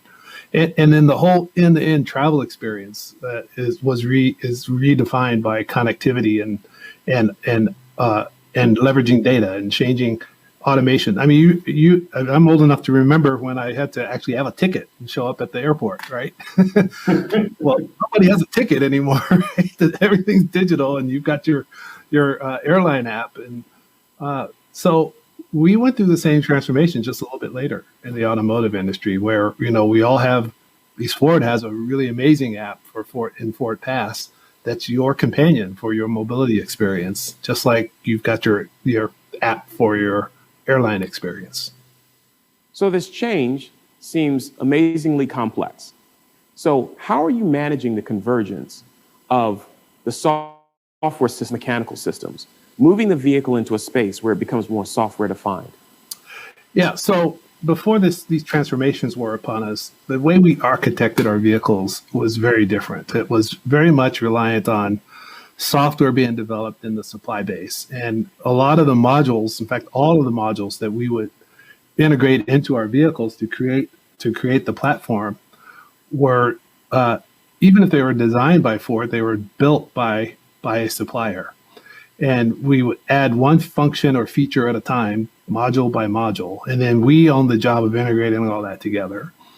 As you think about digital ecosystems and software-defined experiences that are defining the modern digital era, like our smartphones, they don't work that way. They work by having a platform by which you can bring sensor data all back to a central intelligence unit and then innovate in that central intelligence unit. So we took a step back and said, how would we redesign the platform electrical architecture to allow us to have a software? And that required us to totally rethink the electrical architecture of the vehicle. And we've gone full redesign, and we're now moving into implementation phase where the intelligence is moving from the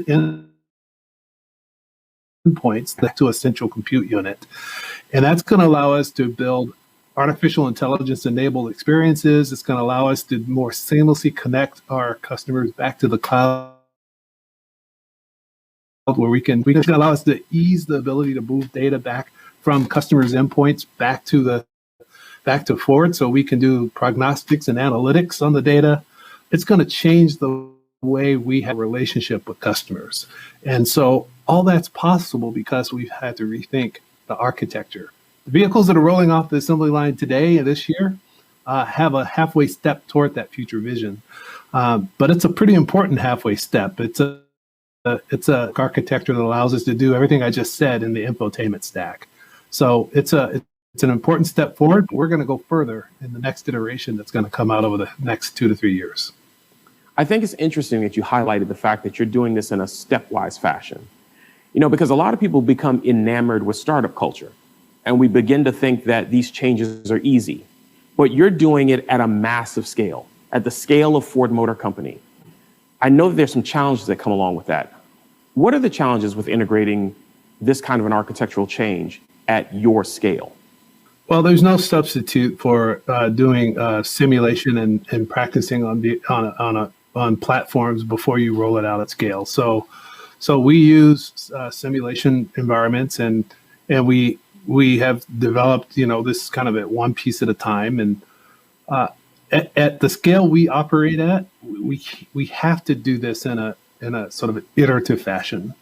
And so our fully networked vehicle architecture strategy started with, let's focus on the infotainment stack and let's get that working, and let's figure out how we're gonna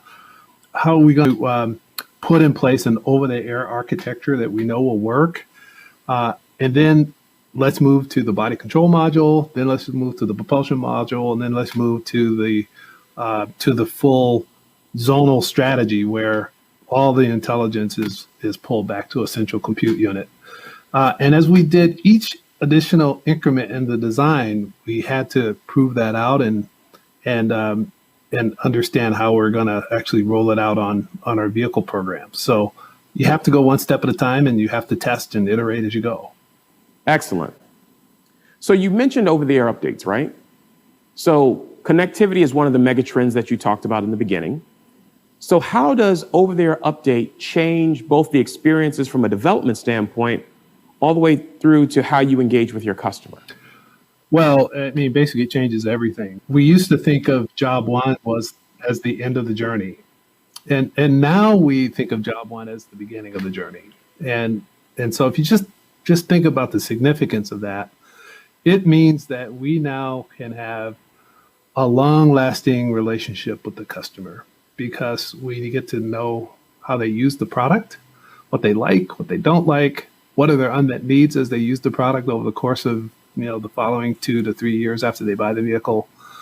And it also allows us to keep them using the product with lower amounts of downtime. In the commercial vehicle business, this is gold, because downtime is not your friend. And so by having over-the-air updates and also by having digital connectivity, we can do prognostics and diagnostics to keep commercial vehicle customers up and running in their business with a minimal amount of downtime by sending them patches and updating and predicting failures before they occur. And it just changes the nature of their whole experience. And it changes the understanding that we have of those customers so that we can do better designs in the next iteration. Let me give you a great example. One of the things that we learned by studying and analyzing the data coming back from connected cars with our F-Series was we began to understand how often do people actually use the digital lock and unlock features on the keypads that's on the outside exterior of the truck. Well, we actually could not just guess. We could actually do the analytics of how many times did they use it and how often did they use it. And that led us to a pretty significant save by deleting them from the passenger side because very few people actually used it on the passenger side. There was no way we could have that kind of insight if we didn't have connected car data and the analytics tied to it. So it's changing the whole nature in which we interact with our customers. And quite frankly, Marcus, we're just scratching the surface because we're still early in the journey. That's the important thing to remember, that this journey is going to get richer and deeper as we interact with our customers over the course of the next 3 to 5 to 10 years. Well, it's funny. You touched on something that's near and dear to my heart. Because when I started in the automotive industry, we kind of had this checklist of tests that we had to run before a vehicle was ready to go to production. And then to get customer feedback or customer engagement, we did surveys and clinics. What you're saying is that now you have the opportunity to get that information in near real time. So let's take another cue from your aerospace experience. They talk about digital twin. What is your perspective on digital twin in the automotive industry? Oh, we use the same terminology even inside Ford. We definitely believe in the power of digital twin enablement. Data extraction enables Ford to develop these high fidelity models. And these models are dynamic and updatable. And, they're essentially exact digital replicas of how vehicle performs over time. And this allows us to test new features and services in a virtual environment using this digital replica of the vehicle. So we're not experimenting on customers in the field, and we're having realistic assessments of variations in the modules that we might want to push over the air before they actually land on a customer's vehicle. So having these digital twins in our engineering toolkit is a hugely important thing. So I couldn't agree more, and it's absolutely a mirror activity to what I've had the experience of having in the aerospace industry. Well, I do want to poke on that one a little bit. So when you look at these digital twins and the simulation models, you've got data that's coming from the vehicle, and then you've got new opportunities at the point of sale and beyond. Or do you think, does this application apply to the plant floor? I mean, is this a end-to-end life cycle thing? It absolutely is end-to-end, Marcus, because the data, connected vehicle data that we receive from our vehicles can flow back to help us streamline the manufacturing process to identify where we can introduce efficiencies in our manufacturing processes or eliminate components and design attributes in the vehicle that are very seldomly used. Imagine actually knowing which physical buttons or which touch buttons on the infotainment stack customers use the most. And so it's going to allow us to radically shorten design cycles. It's going to allow us to do reductive designs. It's going to allow us to streamline and optimize the manufacturing process. So we're all very excited about the possibilities here. All right. So now I've got one more question for you. I mean, you got my brain swimming, which is normal when we have conversations. I've got all kinds of ideas going now, but, I want to be respectful of your time. So, I recognize that you have a strategy at Ford that's centered around the sale of vehicles. And now you have all this connectivity, you got new simulation models, you've got shortened life cycles, electrified vehicles, autonomous vehicles. Are there new business models that you're looking at? I mean, does all of these new experiences create opportunities for you to engage with customers in a different way, something different than conventional automotive? Well, yeah, we are thinking very seriously about new business models. In fact, we have an entire business platform, we call it, that's dedicated to the craft of identifying and trying out new business models. Because we believe that the power of autonomy and the nexus of that with connectivity and electrification is going to open up new business models. And the simplest example of that is the new business model that a lot of people are already chasing, which is the ride-hailing autonomous vehicle business model. That's a new business model for us. But we're also pairing that with a new business model for doing package delivery using autonomous vehicles. But these two are well known and are being pursued by others. But what I want to leave with you is that these two are symbolic of many others that could come as a result of having access to data, having sensors that can now connect back to the compute unit in the vehicle in new ways that gets combined with other data coming off of the vehicle. And so you could imagine providing a service, whether it's a payment service, for example, or maybe some kind of an observation service, because remember, vehicles have lots of cameras on them. And so you could imagine new business models tied to that. The vehicles are connected, and so why would you have to stop at a toll booth and pay? So there's some potential new services there. I mean, I could go on and on and on. We literally have hundreds of ideas of ways we can turn connected cars combined with the power of having this massive electric battery in an electrified vehicle, a truly digital platform in the vehicle with interior experiences enabled, and autonomy, whether partial or full autonomy. How you can swirl all that together to create a host of new business opportunities and business models is what's making this so important and so strategic for our future. Ken, thank you.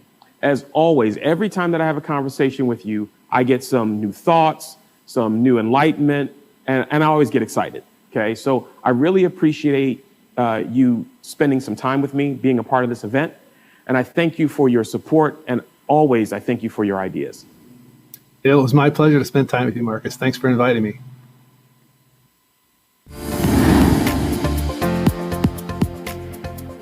The age of the software-defined vehicle is upon us, but we still have much to accomplish.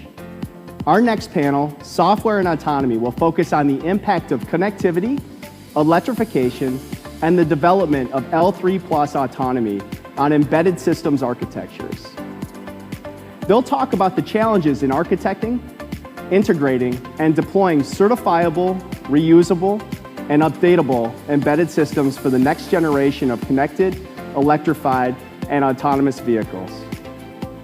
Expert panelists will include Ashkat Patel from UDEL, Artur Seidel from Electrobit, Aaron Jefferson from Luminar, and Peter Brown from Ricardo North America. Our moderator, Alexa St. John from Automotive News, will lead the discussion. Alexa, the time is all yours. Hello, everyone. I'm Alexa St. John, mobility reporter at Automotive News, and I'll be your moderator for this panel. In the mobility world, we're seeing a convergence of policy, innovation, and technology advancement, as well as investment. We've heard a lot about cleaner and more sustainable mobility solutions, what will define mobility post-COVID, and even the evolution from internal combustion systems to electrified propulsion. Now, we're shifting gears a bit to discuss the convergence of advanced technologies in connectivity, electrification, and autonomy, and the impact that this convergence has on the embedded system. The age of the software-defined vehicle is upon us, but there's still a ways to go. With this, we'll learn how to advance the development and deployment of next-generation embedded systems. As we consider this theme of mobility and convergence, this panel will focus on the major inflection points and technological advancements impacting the architecture and complexity of the underlying embedded systems and autonomous driving solutions. We'll also address the impact of new electrical architectures on the value chain, supply chain, and the cooperation between automakers and suppliers. And we'll consider the cross-vertical benefits, applications, and challenges for deploying next-generation connected, electrified, and autonomous driving vehicles. I'm especially looking forward to this conversation with our esteemed panelists. So joining me for this session is Artur Seidel, Vice President Americas at Electrobit. Hi, Artur. Thanks for joining. Hello. Thanks for having me. We also have Akshat Patel, Chief Technology Officer at UDelv. Thanks for joining us. Thanks for having me. Aaron Jefferson, the Vice President of Product at Luminar, is another guest here today. Hi, Aaron. Hi. Thanks for having me today. And Peter Brown, the Chief Automotive Architect of Software and Controls at Ricardo, will be joining us as well. Hi, Peter. Hi, everyone. So I'm really glad to have you all joining us for what is sure to be a really interesting and engaging discussion. First, let's start with a question that I'd like each of you to answer, which is, when you hear mobility, what does that mean to you? Let's start with you, Artur. Yeah, it's a really good question. Actually, at Electrobit, mobility is part of our mission statement. Our mission statement talks about mobility for an enriched life. And what we mean by that is basically a world in which mobility causes zero fatalities, which means it needs to be safe. A world in which mobility produces low emissions, so it needs to be efficient. And thirdly, mobility needs to be perceived as quality time, so it needs to be enjoyable. So safe, efficient, and enjoyable. And Akshat, what does mobility mean to you? Historically, if we consider modes of transport like the automobile and the airplane that were the crown jewels of the second industrial revolution in the early 20th century, and advancements in computing technology, telecommunications, indeed the internet, and automation were some of the outputs of the third industrial revolution in the late 20th century. Mobility for me is a combination of the two that seeks to package a wide range of computation, automation, and communication systems onto devices that are mobile and that happen to have wheels or wings. And because of their safety critical and stringent performance requirements, given their applications, the same systems must now graduate to a newer plane of operation and performance. So that for me is mobility. Aaron, what are your thoughts? For me, mobility is quite simply how you get from point A to point B. And then you have, advanced mobility, automated mobility, autonomous activity, and things of that nature. And I think, when we think about mobility and how it's going to progress forward, it's how do we improve the safety? How do we enable autonomous mobility? And then how do we enrich the lives of everyone globally? Safety is really at the core of what we talk about at Luminar. But we also talk about enabling the autonomy of mobility.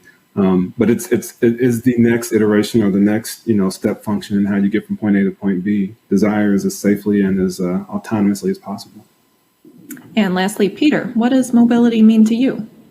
Yeah, I'd agree with a lot of what's already been said. I'd say, maximize efficiency and eliminate waste while being environmentally friendly. Of course, yeah, absolutely in terms of being safe, but also with respect to cybersecurity, having an infrastructure which is going to enable all of that in a secure manner.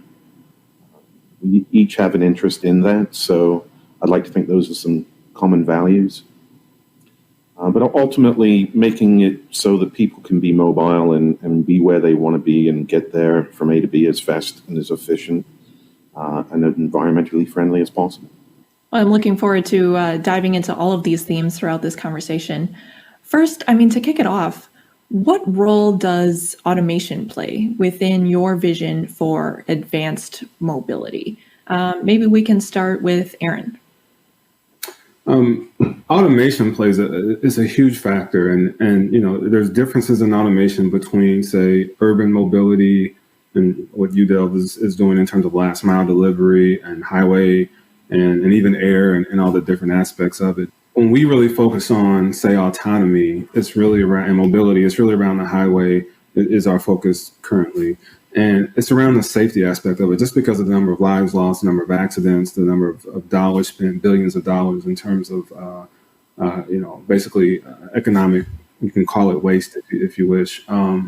And so for us, to automate the experience is going to be huge, and we've taken stepwise functions or stepwise, approach of, I'd say ACC and adaptive cruise control, just very, say, minute steps toward the level of autonomy. And one of the reasons that we haven't achieved that yet is because there is no fully autonomous system that just works completely, and that's because of technology advancements and things of that nature. So autonomous, automation is the center of what's going to unleash true, say, autonomous mobility and the ultimate, scale of mobility that we're trying to reach. So what's your perspective, Peter? What role does automation play within your vision for advanced mobility? Well, I think it goes without saying there's a lot of people that can't get around very easily. And of course, helping them be where they want to be is going to really help a lot of people enrich their lives. Now that said, can we go too far with it? I'm a little apprehensive about seeing skies filled with drones and autonomous vehicles everywhere. As mentioned, there's certainly the cybersecurity aspect to it all. We tend to be very focused on making things work. I do find the security aspect to be something which is, I won't say less important to people, but in terms of research and even in production context, fighting for the budget, if you will, where do those dollars go? It still concerns me that cybersecurity is not where it needs to be in order to reach the levels of autonomy that we want. Let's talk about what value is delivered to the overall transportation industry with this increased automation. Maybe we can start with you, Akshat. Sure. So one of the main aspects that UDL was exploring is, the last mile is the most expensive leg of the entire delivery journey. Minimizing the variable costs up front opens up delivery options that would otherwise be very prohibitive for a wide range of merchants. Increased capacity is another. So we know e-commerce is slated to grow by multiples in this decade. Because of flexibility of delivery options, including off hours or after hours, or drop-off locations off the beaten path, such as a coffee shop, these become economically feasible options for logistics enabled with automation, which increases uptime. So I agree with what Peter mentioned earlier. It also imposes on the vehicle system safety critical operation standards, and hence requires us to rethink electrical topologies, functional safety concepts, embedded systems that have assumed manual intervention in the past. Artur, what do you think about the value that's delivered with increased automation? What is going to happen is that cars will change from deliver and forget to managed fleets for everyone. And that, of course, will allow all kinds of additional services to be enabled that add efficiency. I mean, I think being able, driving your car to the service will be a thing of the past, right? Things like that. So there will be a reduction in service level and also a reduction in unnecessary trips. And I think what's important just apply to delivery fleet, that actually applies to everyone. I'm interested in impact here. So maybe Aaron, what environmental impact does increased software and automation have, if any? Well, I think, even in terms of just emissions, we're mixing electrical automation, all aspects of it. I think it's time saved, it's emissions reduction, it's minimizing waste, and that, if cars become part of a fleet and you really start to utilize the technology as possible, you really gain the efficiency of just less traffic potentially,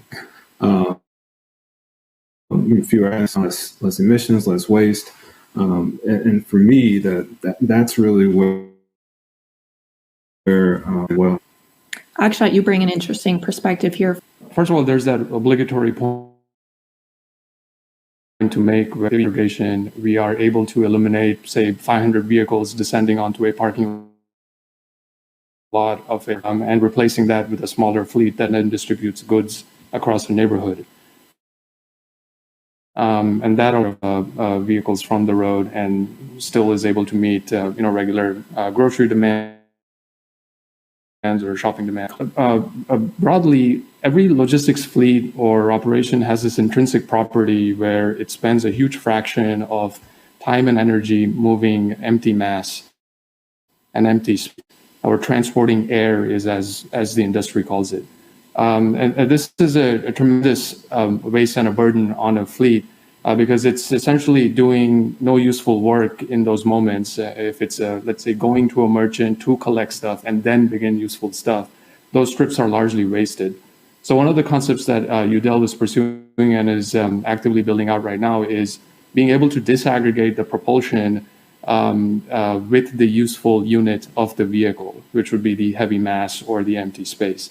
And if you're able to disaggregate it, you're significantly returning a lot of that waste back to the fleet, improving the energy economics of the entire system. Less than 1% of fuel energy actually goes into propelling human mass. Everything else is going into dissipated, moving all kinds of other useless mass, essentially. And for EVs, it's 3%. So great, it's a 300% improvement, but you're still dissipating 97% of grid energy in moving non-human mass. And so analogously, in the delivery world, we are trying to disaggregate the two to return a lot of that waste to the fleet. Peter, I'm hoping that you can answer this one. How does the impact vary across vertical or application, from land, sea, air, and even beyond? Yeah, so of course, with each of these different types of vehicles, you have different challenges that you're faced with. Of course, with automated vehicles, even today, you still have a lot of power-hungry equipment, a lot of compute power in the trunk of the car, if you will. I think, with increased connectivity, such as 5G, maybe the solution is to try to take some of the compute out of the vehicle itself. So maybe a drone, it doesn't have all of the AI built on board. It doesn't do all the sensing and sensor fusion. Maybe it can relate or respond and be controlled remotely and try to reduce the space, weight, and power of the device that way. The industry is still highly experimental on some of these things, but I think those are some of the things that need to be considered. So maybe, Aaron, we'll start with you for this one. How does the advancement in automation as a function of mobility impact that overall architecture of the vehicle? Well, I think the way it advances is, it's the same problems that we just brought up, and to be quite honest, our viewpoint is that the really deriving to move further and further through basically enabling autonomy or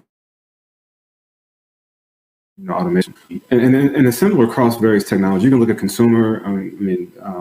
If you look at how large a camera system was when it was first introduced into the automobile in terms of a forward-facing ADAS, to the minute size it is now. If you look at even a braking controller system, if you look at the piece of silicon that actually drove that simplistic solution, and then you look at a chip that's driving ADAS from whichever supplier, it's half the size of that now. So the expectation is that as the requirements become greater and greater for to implement and enable autonomy, so do the solutions to enable those.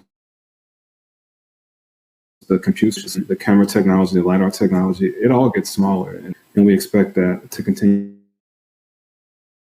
to move forward. So things headed and the technology, the advancement of technology technology, the innovation, whether it's at traditional companies or at startups, is really what drives things forward. Sure. Artur, can you address this from the platform software side? Yeah. Before I start with that, maybe a comment to the print. You can this year you can now buy motorcycles with adaptive cruise control. Right. I mean, something that was unthinkable a few years back, and you really see how reuse and cost saving and miniaturization actually enables these other these other applications. From a platform software perspective, I think those are really, really exciting times because, I mean, virtually all the OEMs are doing wholesale redesigns of their architectures. As I said, and of course, it's very difficult for the consumer sometimes to realize because a lot of the EVs that are actually being launched right now, they're actually being launched on existing legacy platforms. We actually really see the next wave of platforms in the 2023-24 timeframe, and that's where you can really see high performance compute with software basically are consistent and updatable. And of course, as was mentioned, there's a lot of work to be done to make sure that these stacks are safe. Even the business models behind the car makers have to be updated because the cars have to be made fresh. So from a platform software perspective, there's a wholesale redesign happening in the industry. The critical thing is the transition phase because, as I said, the new platforms, they of course expect increasing level of automation in the meantime. And how does that get made for 3-4 years for the next features? So interesting times for sure. I want to shift gears a little bit to electric vehicle technology as a driver for automation. So I'm interested in what are the key enablers for inclusion for full autonomy. Aaron, what's your perspective here on those key enablers? I think it really is, for me, it's the first to your infrastructure play. So in terms of that, the infrastructure being there to make it more acceptable, to make it more adaptive to an existing group of consumers. I think with that in mind, you then also have, what Artur just mentioned in terms of, okay, now I need access because I need to understand the state of my vehicle. I need a reminder that says, hey, have you charged tonight? I need all the data that comes, from in order to provide that data to, it simplifies also the full architecture, engine control, ECU, and these other things. I've worked in electrification, and so between the power, electronic control, the battery control, it automatically just electrifies the vehicle platform. And I think the challenge is, what data and how that data all comes together. And if you look at AD as a parallel, we talked about it earlier, just the amazing vehicle from sensors to the compute, and we're talking legacy sensors because your control has to be in sync with your sense. But what data matters? But it kind of, for me, it's the first platform that enables a data platform across the vehicle. You can't tie ADAS and AD strictly to EV. But where we saw the architecture change, like Artur mentioned in 2023, when we see the architecture shifts, a lot of it ties to the EV. And once that architecture shift it happens, then it's how do you get data from point A to B? How do you secure the data? What is the right data to upload? It is a full vehicle platform of each individual ECU, the way automotive has been in the past. It becomes a full system architect like it never has been before. That's a really, really great point. Akshat, I'm sure you bring an interesting perspective here as well. Yeah, sure. So there's this last 500 feet problem in autonomous deliveries. I mean, namely these emissions that spill outside of public roads into, let's say, behind a superstore into its loading zone or a semi-paved parking lot. are in a part pullover. So here we evoke certain teleoperation functionalities is what utilizes. Remotely override the drive-by-wire system of the vehicle. And these are very low speed, and times we issue higher level planner decisions so that then the decision can be executed locally at the vehicle level, a little bit simpler with a simplified and electrified architecture. Key enablers in your mind? At the end of the day, we have to drive down cost. We have to drive up software, and automotive has often been a particularly difficult pain point. ECU, you may choose a microcontroller which is barely capable of accomplishing the design. I need not only to be able to reuse software over time, but I need to be able to have that software be able to be interoperable with other systems. So standards, and in my mind, service-oriented are going to be key to enabling all of this. I need to be able to write my application as sets of services that are decoupled from each other, that can also discover other services within the system as they appear or disappear. Certain services may be on board or off board, but I'm going to need to have a common environment for things like execution management, for encrypted connectivity, for time synchronization of sensors across the vehicle. All of these types of domains, and this is where companies like Electrobit, come in with their solutions, with their AutoSAR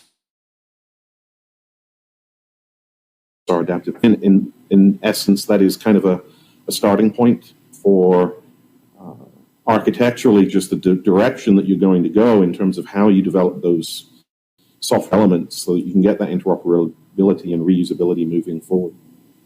Now, this one first. What foundational architectural approaches are being applied to scale autonomous vehicle development from, R&D initiatives to, production scale deployment? I mean, the big trend right now is, of course, is like you see a lot of car makers hiring software developers, building in-house software skills. They actually they even try to build their own OS, right? You have like Volkswagen, Daimler's going to do something. I have to say this is a very unfortunate term because it implies that they're literally building an operating system from scratch, which they will have to use a lot of platform software. But I think the important thing is that they basically, or they understand that a software is a key asset, and to get a hold of basically that asset. No? And I think the challenge right now is that, in my opinion, this is not sustainable, because this would be like every smartphone maker building his own OS. I mean, that's not beneficial to the user, nor is it sustainable financially. Interesting, and you mentioned challenges. We'll get to some of those later on. But Pete, you had mentioned earlier these service-oriented architectures. Can you expand on that? Sure. And to the last point as well, I mean, if all the OEMs developing all their own software, including things like operating systems, we're not going to get very far in terms of interoperability anytime soon. I think there needs to be a focus on what is a differentiator. And at the end of the day, there's an awful lot of software that needs to be part of these systems, which is not differentiating. You can look at operating systems like Linux or real-time operating systems, as well as the AutoSAR adaptive vendor providers that are out there. These are all infrastructure. They do a lot in-house, but then as they mature, they realize they're spending a lot of money on things that don't differentiate them at all. They've defined things internally which are proprietary, that do not have interoperability with other OEMs. So, leveraging service-oriented architectures and having standards built around those technologies is the only way you're going to get to having that level of reuse, interoperability, communication, transparency, and all of those things while driving down cost and allowing the OEMs to focus on the differentiation, which is the experience to the user. Now, we know that automation is being applied across a wide variety of verticals, and the requirements to support full autonomy for, say, passenger cars is quite different than enabling last mile delivery automation. Aaron, maybe we can start with you here. Can you discuss maybe the infrastructure requirements and cross-vertical requirements necessary to bring production scale autonomous driving reality? What we see in terms of the challenge is not only infrastructure. I think infrastructure helps, but I don't think necessarily that, like for pass car in particular, and highway in particular, there's a wait for infrastructure to enable the capability. I think when you talk about robotaxi and urban mobility, I think it's infrastructure laden and required. And that's been one of the biggest challenges. And if you look across the U.S., every state has a different, say, regulation and laws and how they're going to implement that. So that even standards across state to state would be different. And I think that infrastructure challenge is huge. But in terms of the requirements, it gets a little tricky because we talk about reuse of technology from other fields, consumer telematics, things of that nature, or telecom. But the vehicle itself, you can't afford to, be in an automated driving mode and then reset and then just have your, quote unquote, your Zoom come back up and everything keeps running fine. So your level of fail-safe, your level of security, your level of capability is really, a step and above beyond even a lot of the complicated systems. And so, when we look at highway autonomy, it's less around infrastructure. It's more about, from a requirement standpoint, the sensing modality and the redundancy, and that goes for actuation and control and for sensing. It really goes around the use case and, how, for us in particular, being able to detect objects, being able to actually detect them early enough and confidently enough that we can then act on that. And when I think about last mile, the discussion around, how do I get into this space that maybe I've never seen before, or there's an uneven road, that's also equally as challenging. But I think the solution is also a bit different. That all makes a lot of sense. And, something that we've heard over the past couple of moments here has been this idea of challenges. I kind of want to get into that a little bit more here. We know, again, fully autonomous vehicles are a massive technical undertaking. They require significant investment, not just in the vehicles themselves, but as we just discussed, surrounding infrastructure. And, one of the phenomenons that we've seen over the last, say, 7 years is this increased innovation rate as automakers come to realize that they can't do this all by themselves. Startups are popping up everywhere, changing the competitive landscape. And, while OEMs are taking hold of their software destiny, they're competing for ownership of the driving experience.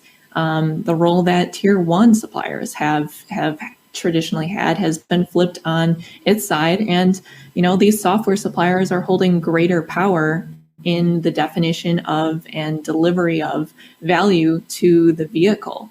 So the question really is, how big of a role will ecosystem and cross-vertical collaboration play in the accelerated design and development of automated systems? Maybe, Artur, we can start with you there. When we look at the next generation of autonomous vehicles, can you maybe speak to the number of solutions which have to be securely and safely integrated together? Yeah, it's a good question. The number of solutions is, I think, one way to look at it is, if you think about the existing cars, they have 100 plus ECUs. So in a sense, there are already a lot of solutions that need to be integrated today. So I think the changing is the way functions are implemented, and the way and it actually breaks the traditional supply models. Take, for example, today. Today there is an ECU for the door, right? It's a door module ECU. It's nice and simple. It deals with locking, unlocking the door, opening, closing the window, maybe adjusting the mirror kind of thing. Now take that same function in a next generation vehicle, a connected vehicle. Out of a sudden, the door unlock function, you basically, that is a piece of software that accesses data all over vehicle that's being exposed to a service-oriented architecture. So out of a sudden, the door unlock needs to be enabled through a smartphone.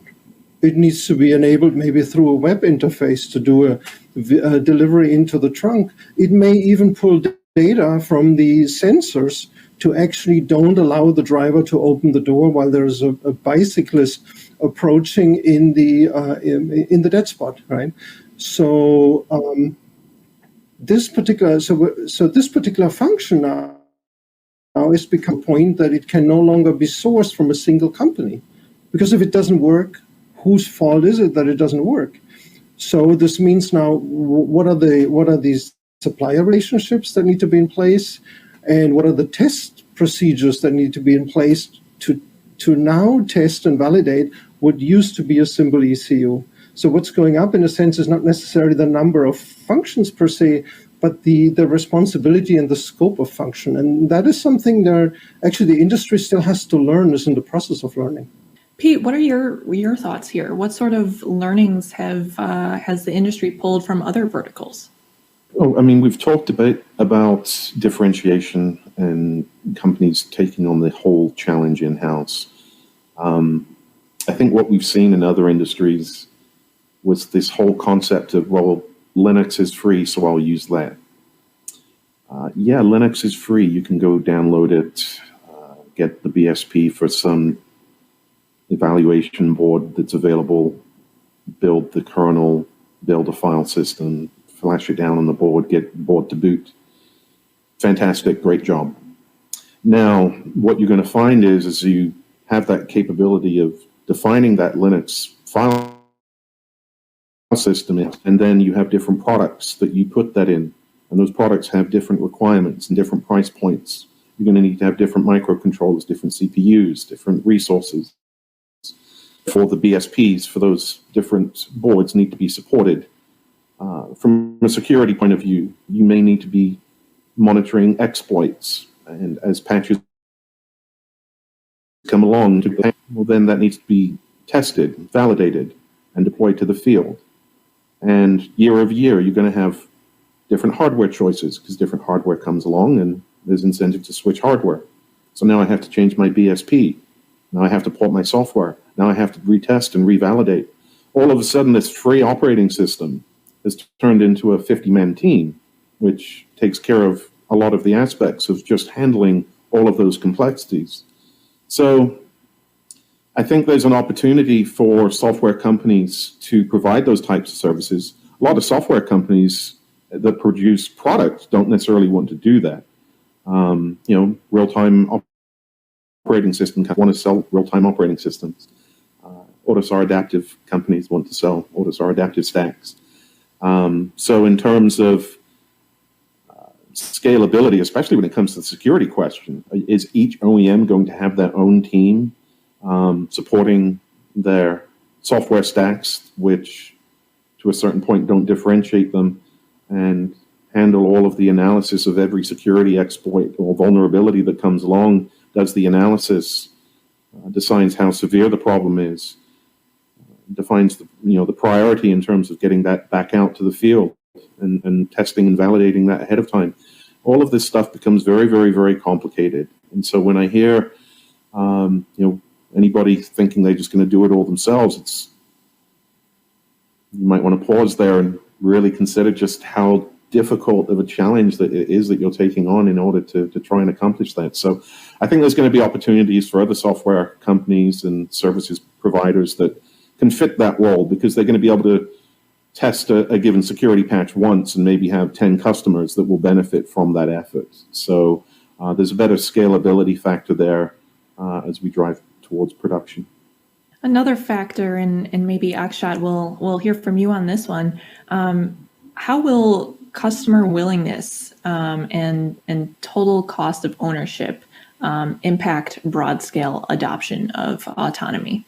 Right. So in the case of a commercial fleet of autonomous delivery vehicles, because of the lower variable cost of deliveries, increased asset that comes with the flexibility and multi-client demand aggregation that I talked about, and the improved energy economics that I had mentioned earlier, we're able to pass a substantial chunk of these savings to the clients under these use cases. And even when there's a remaining fraction of a cost, that can be split up across multiple clients if there is a possibility of that demand aggregation across multiple zip codes, for example. And so for them, this strongly justifies subscribing to the service. And it allows them to offset some of those initial costs that are once again borne not only by the provider, but spread across multiple clients in a geographical region. So the level 4 domain really exacerbates the need for standards. But the industry is still really kind of in the midst of innovation and experimentation. Aaron, I'm first that you can talk about this convergence on sensing technologies and the state of things. Yeah, I mean, there's a standard in terms of, say, rules and how should you drive in an automated state. But then there's also standards in terms of what are you design and develop to? What are the standards even for testing and improving? And again, it's even the HMI aspect of how these vehicles communicate with the consumer is different for every OEM. I think what really first drives the standard is just the capability. We'll use the example of systems that are allowed into the field that aren't as, if in the industry we're in and talking to various OEMs, there's a lot of hard people understand that, the first thing these systems need to be are safe. And there is no standard system that actually could damage the progress of say, automation and autonomy. Or there's a false name given to it in terms of the autonomous system versus what it really is, which is an assistance system. So we start talking about, there are certain standards that even defining what a vehicle is and what it can do and having standard language for that is critical. And then you get into the aspect of standards from the standpoint of what are we really delivering? What is our performance? And the hard part about that, and it goes back to what was mentioned before, is seen as a major differentiation space in terms of the levels of function that you enable for autonomous or automated systems. So one of the reasons I don't think we see it coming together even toward a standard, say, function is because it's still seen as a differentiator of value. And in some cases it can be, but I do believe, you see ADAS standardization happen, you see NCAP and crossing scenarios and all these different tests that people have to pass. And for the most part, if you're an NCAP vehicle in Europe, you pretty much have the same performance from an ADAS level. We need to get there, but I think we're some time away from that because of I'd say the separate activities. But we're also, to be fair, the industry is still waiting on the technology that enables all of this capability. And I think, we at Luminar feel really good about what we're going to enable, but that, if the capability is not there, then the thing isn't written because you can't deliver to that functional level. So I think that's where things kind of reside. Absolutely. Artur, why don't you wrap this one? What's your perspective on the embedded system? I think this argument that the industry is, therefore we don't need standards, it's too early for standard. I personally think this is overused.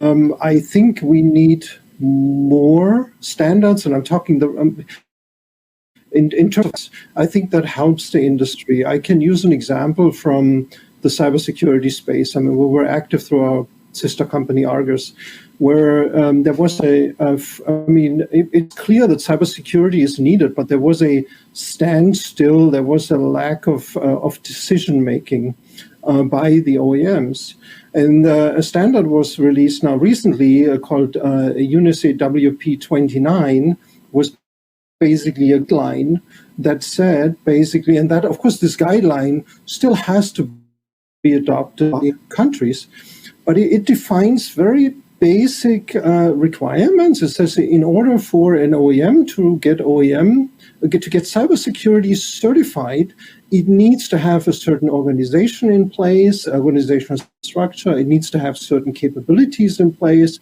It needs to have monitoring functions in place. It needs to do access.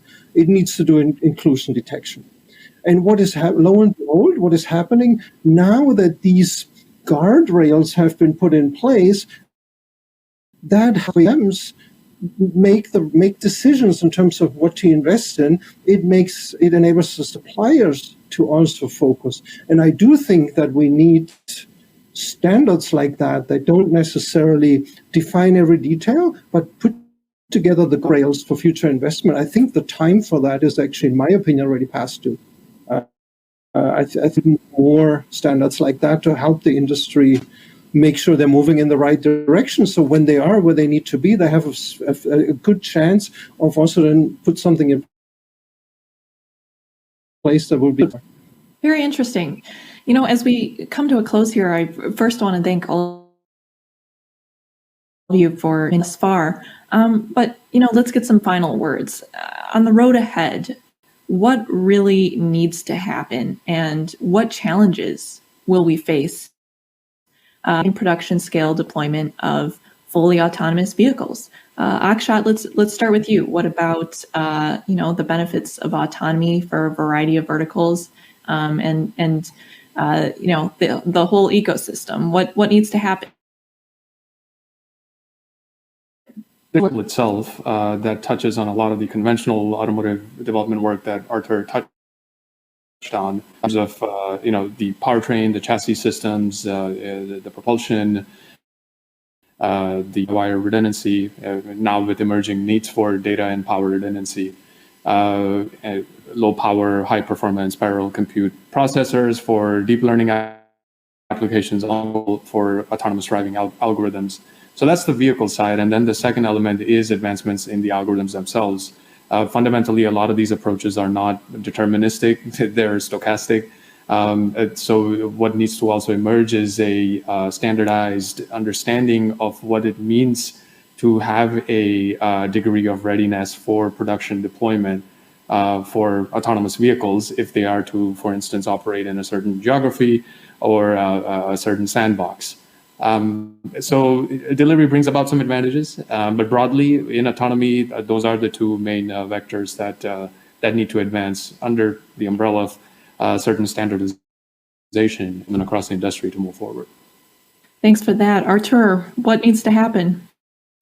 The thing is also, it's like, if you think about today, you wouldn't want to live with without your smartphone, even though it was built around making voice calls, and probably you don't do all that many voice calls with that. And I think what I'm excited about is like that I mentioned earlier, we want to enable our customers to innovate based on these platform software in the automotive space, and we want to enable functions and capabilities that the user would want to pay for and don't want to, right?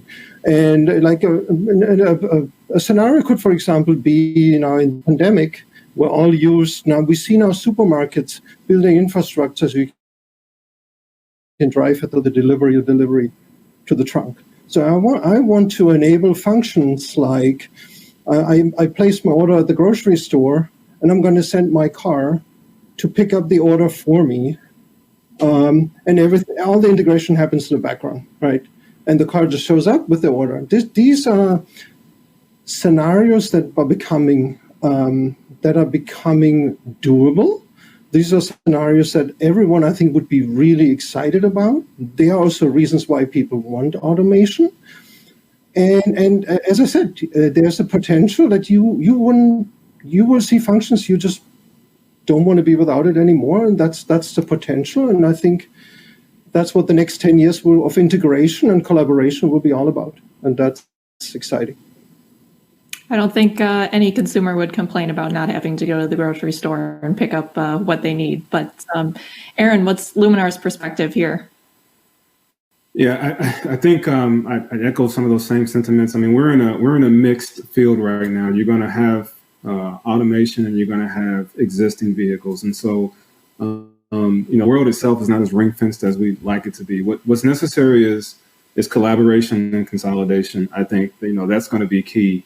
But also innovation. And you had a comment about tier ones or even just the traditional automotive market.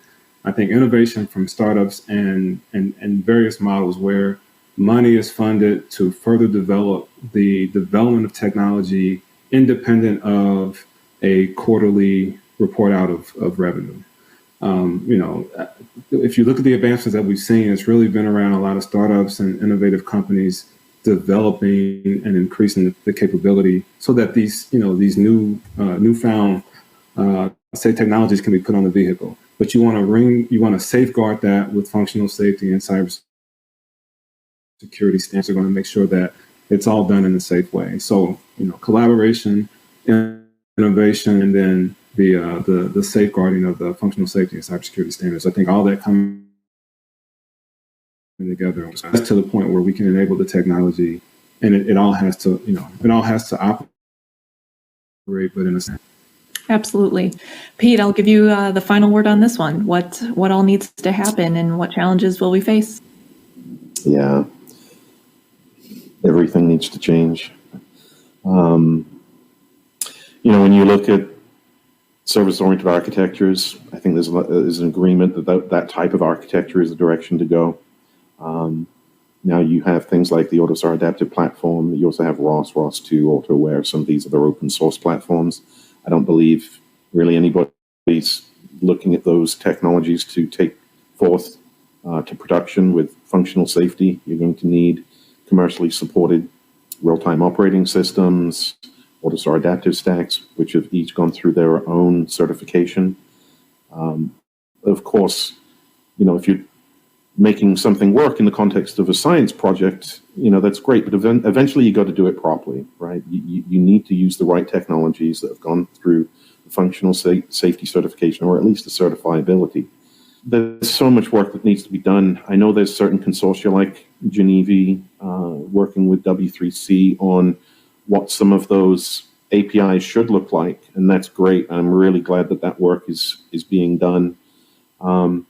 But at the same time, we need to start having companies realizing that this is needed and embracing things like the AutoSAR adaptive platform and implementing these services in a agreed upon service-oriented architecture framework.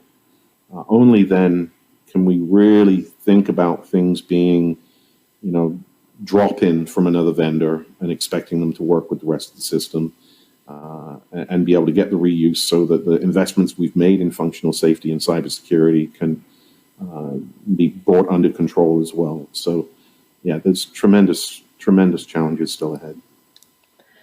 Well, I think that's a really great note to end on. Artur, Peter, Aaron, Akshat, thank you so much for your insights and for participating in this. Thank you for joining us. I really think between collaboration as well as the progress on standards that's yet to come and, innovation that we'll see between new players as well as the more traditional players in the industry, there is a lot of exciting things on their way for mobility. And, I'm looking forward to continuing to follow that. But in the meantime, again, thank you so much for joining us. Thank you. Thank you. Thank you.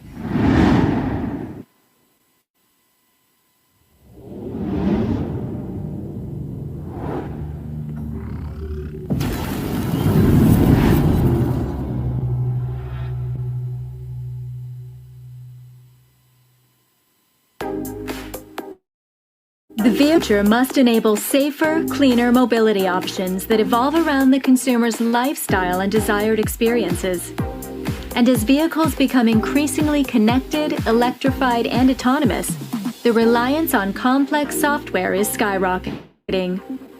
To scale the deployment of these advanced systems, it's essential to reduce the overall cost and perceived risks of development. One means to this end is industry-wide convergence on a standards-based software platform.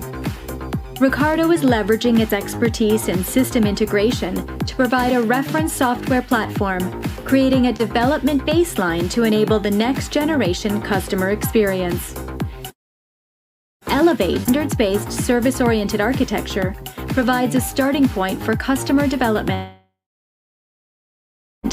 Interoperable across systems, vendors, and vehicles. The vehicle's becoming an device. Any company that's in the automotive space that doesn't think they're a software company may want to ask themselves that question very, very hard. We wanted to stand up some new capabilities and demonstrate that we indeed are a company that can help in those ways with this next generation of software. The software, which will enable the next generation vehicle, requires computation within the vehicle. These computers must be capable of running complex software applications, all within a certifiable, updatable, and reusable software platform. The effectiveness of Ricardo's Elevate reference architecture is showcased in our recent integration, leveraging two unique virtualization platforms and operating systems from QNX software and two unique AutoSAR adaptive solutions from ETOS and Electrobit, ensuring interoperability and portability of applications across the individuals. Ricardo's Elevate provides the flexibility of deploying these complex applications as portable, discoverable services across these high-performing computers.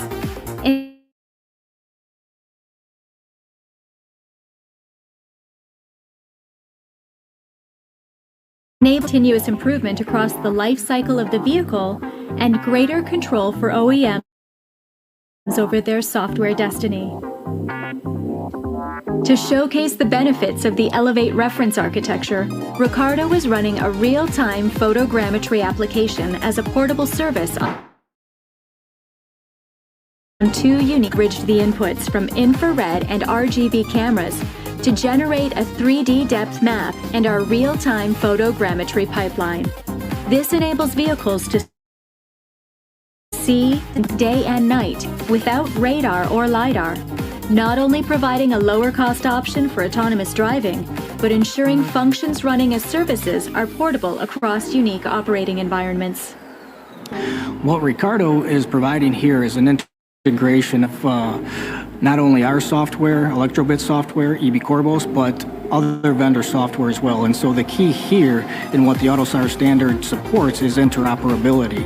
And the use case of integrating OpenPilot on top of adaptive software with another vendor's operating system shows the power of Ricardo's engineering services, but also the service-oriented architecture that our software framework brings to the table.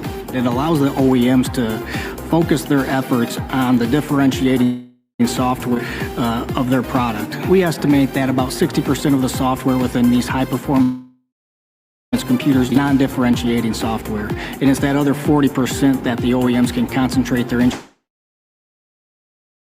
engineering efforts. We like to say, innovate where you differentiate.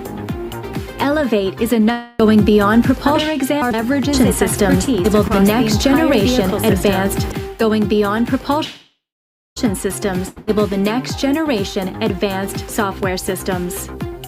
With over a century of vehicle development and integration know-how, Ricardo takes a holistic approach to system architecture, design, and integration, ensuring safe, reliable, cost-effective solutions that can create a world fit for the future.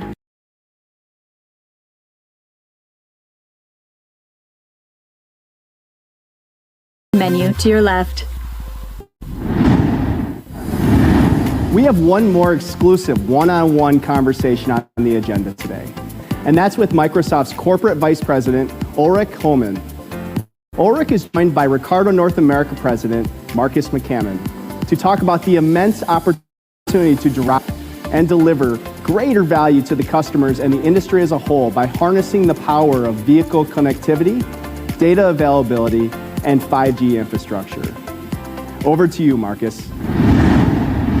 For our last Leaders View session of the day, I wanted to have a discussion around data and its role in mobility from the perspective executive that lives data day in and day out. For this session, we're joined by Ulrich Hohmann, Corporate Vice President of Cloud and Artificial Intelligence at Microsoft. Ulrich, how are you doing today? I'm fantastic, Marcus. How are you doing? Ulrich, it's my pleasure. I'm really glad to have you here with us today.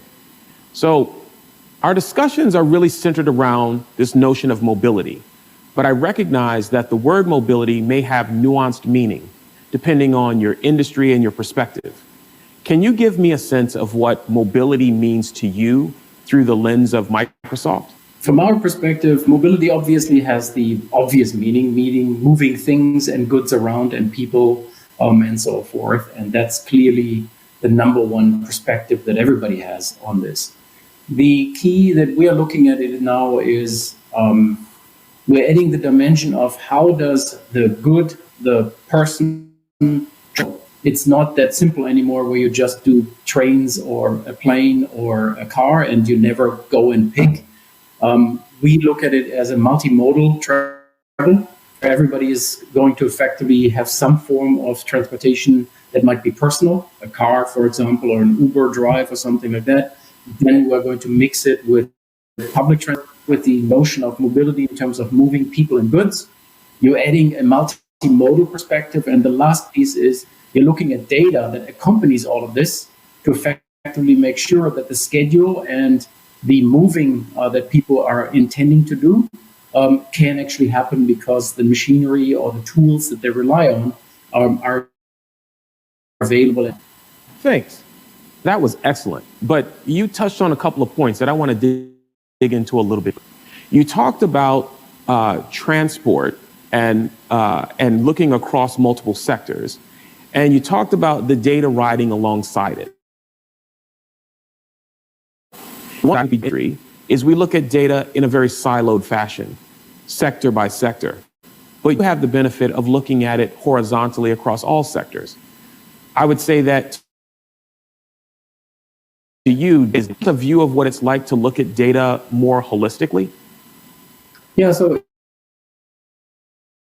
if you just think about worldwide has moved to this notion of just-in-time delivery and just-in. So that means a lot of the material that's needed to produce whatever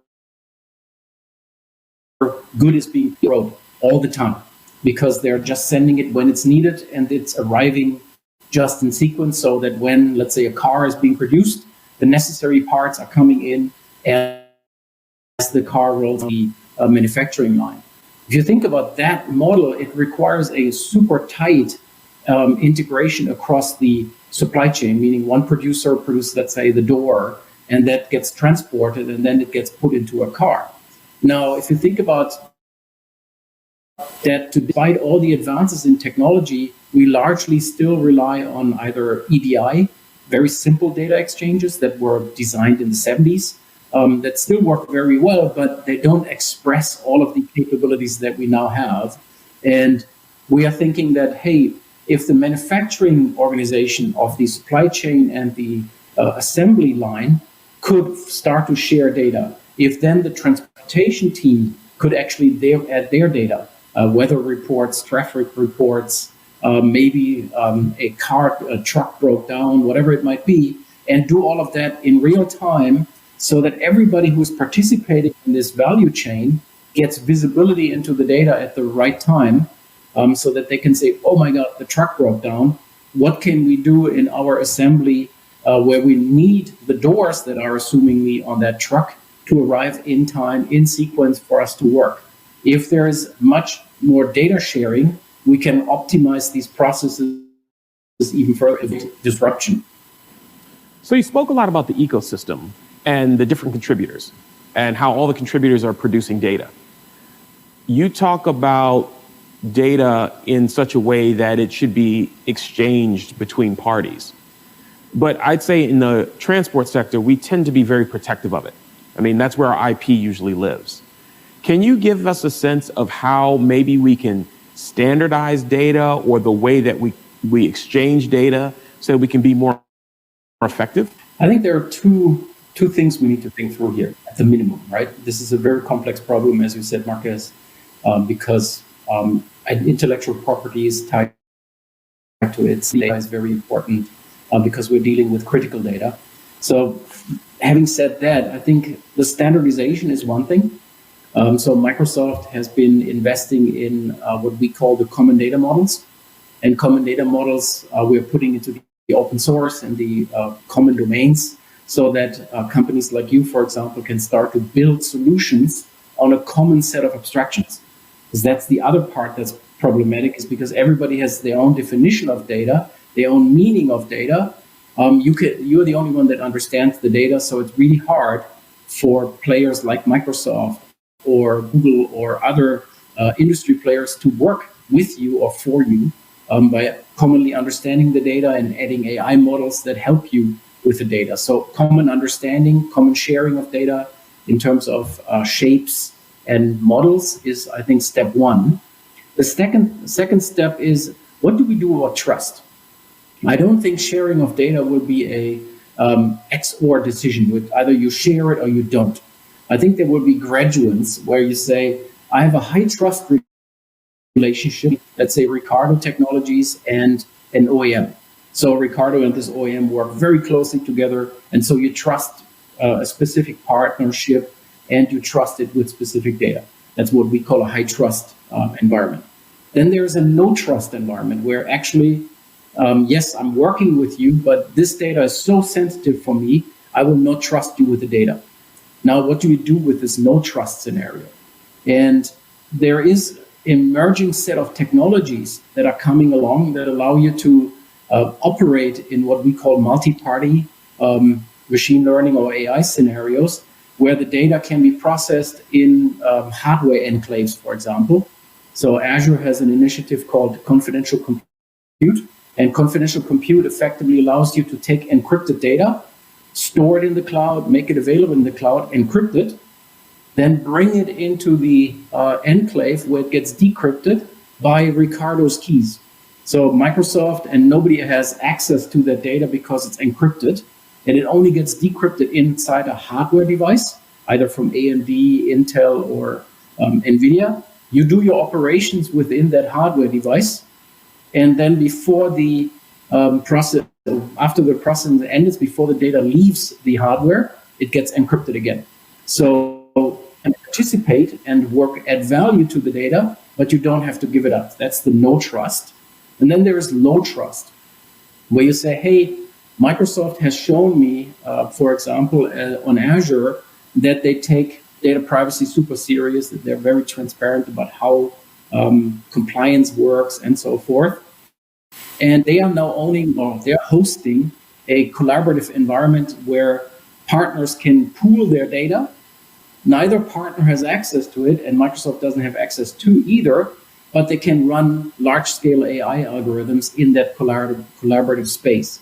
We call that the low trust scenario. So you have high trust, where you give access to the data. You have the other extreme, which is no trust. You're using extreme protection like confidential compute to protect the data and make sure nobody has access to it. And then there's low trust. For this collaborative environment, I'm trusting that Microsoft can provide the technology and the protection I need to get a collaborative scenario going. The value that both parties get out of it to combine their data is going to be higher if we have access to the data and can run algorithms on top of it.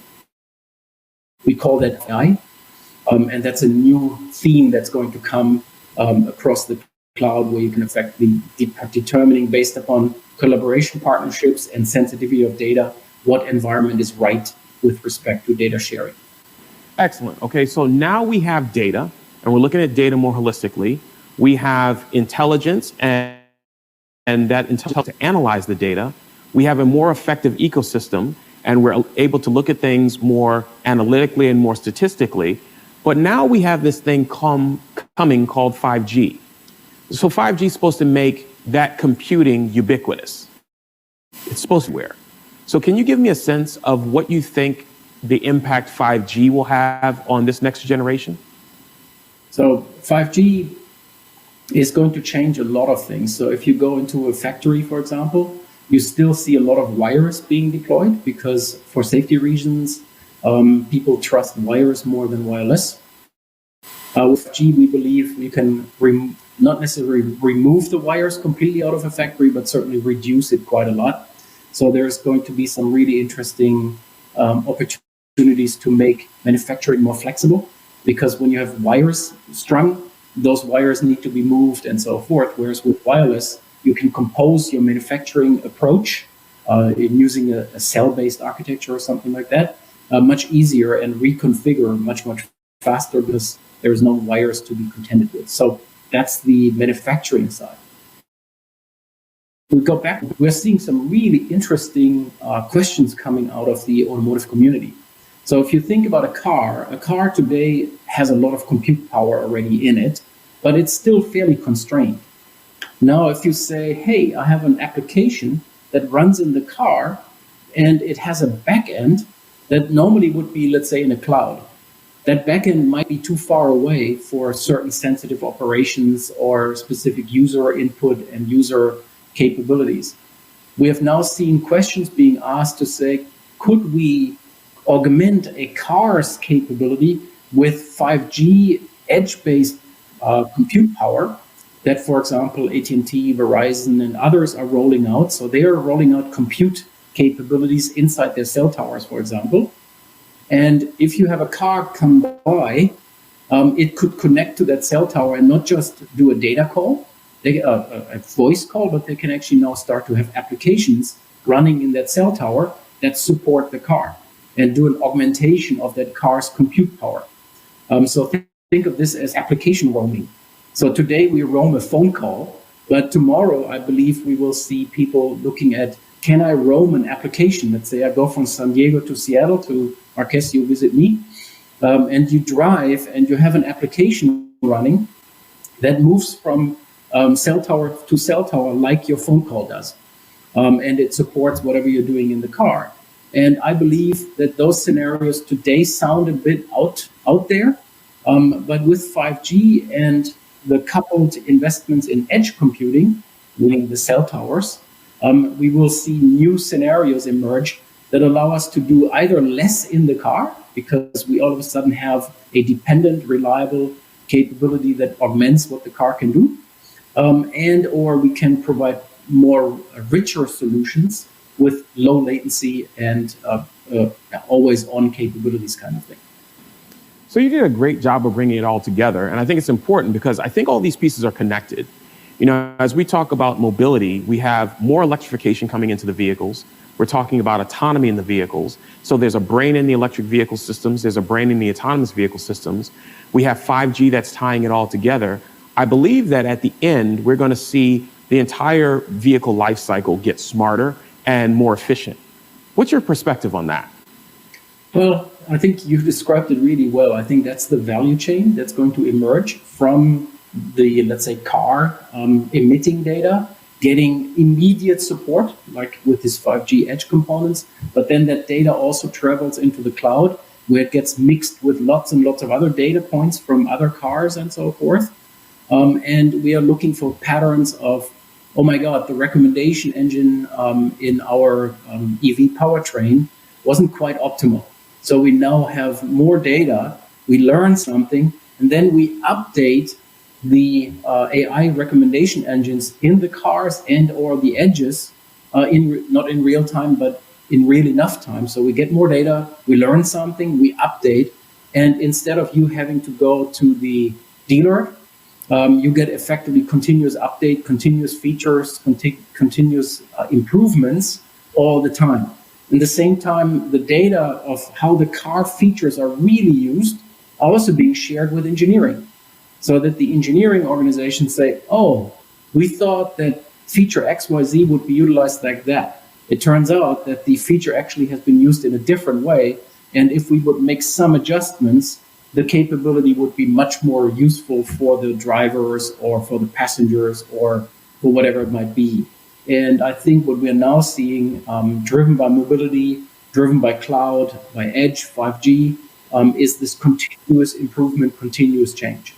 And that's going to, I would say, there's a change in the industry that a lot of people have to get their head around. What does this mean for me? What does this mean for my business model? And so forth. Yeah, well, first of all, I have to just thank you. Your comments are amazing. And frankly, I think you nailed it on that last one. What we really have to figure out is how do we make it real? So my last question for you is, how do we go from vision to reality? Start with understanding what data do you have. If you don't have any data, what data should you have? And start getting the data from the things you do. In your case, powertrains. They, I'm sure, emit a lot of data already. The question is, are they emitting the right data? So putting that out there. And then the second thing is, what are the top 5 scenarios, what you can do with that data? I already mentioned predictive maintenance is a very big theme where people are trying to avoid downtime of machinery. And machinery could be a truck, could be a machine in the factory floor, or it could be my private car because I might have an important trip and I want to make sure that the car is ready for that trip, and making sure that all of the components are in ship shape. And if the car would tell me everything is good, you got good to go, that would be fantastic. I mean, in a world, I would love to see my Outlook calendar. I'm scheduling a day trip or a trip to San Diego, let's say. I say I'm going to take my car. The Outlook calendar and the car communicate saying, hey, are you ready for it or not? Yeah, I think I'm okay. And effectively, the car and the calendar communicate.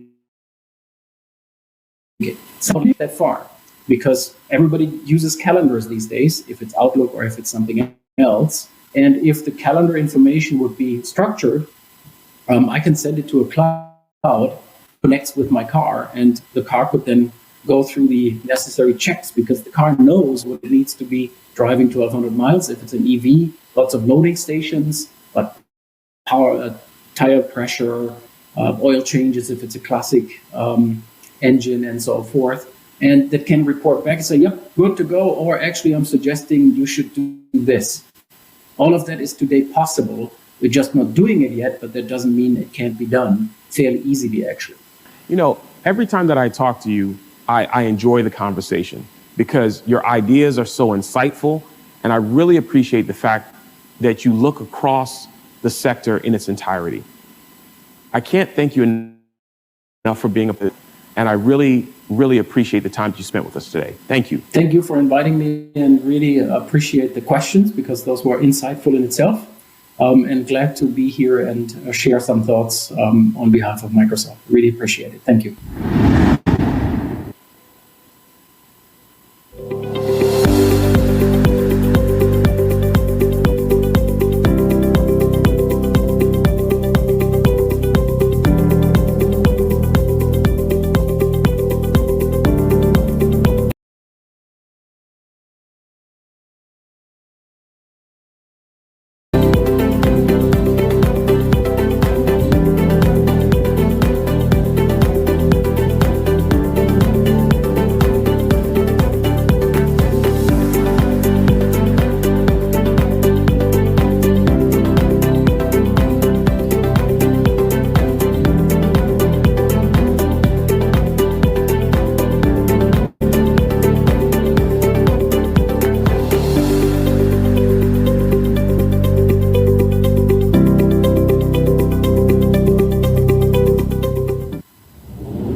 The challenges facing today's global automotive industry are growing exponentially. Climate change, rapid urbanization, and autonomous vehicles are placing unprecedented demands on manufacturers to create vehicles that meet these environmental and legal requirements.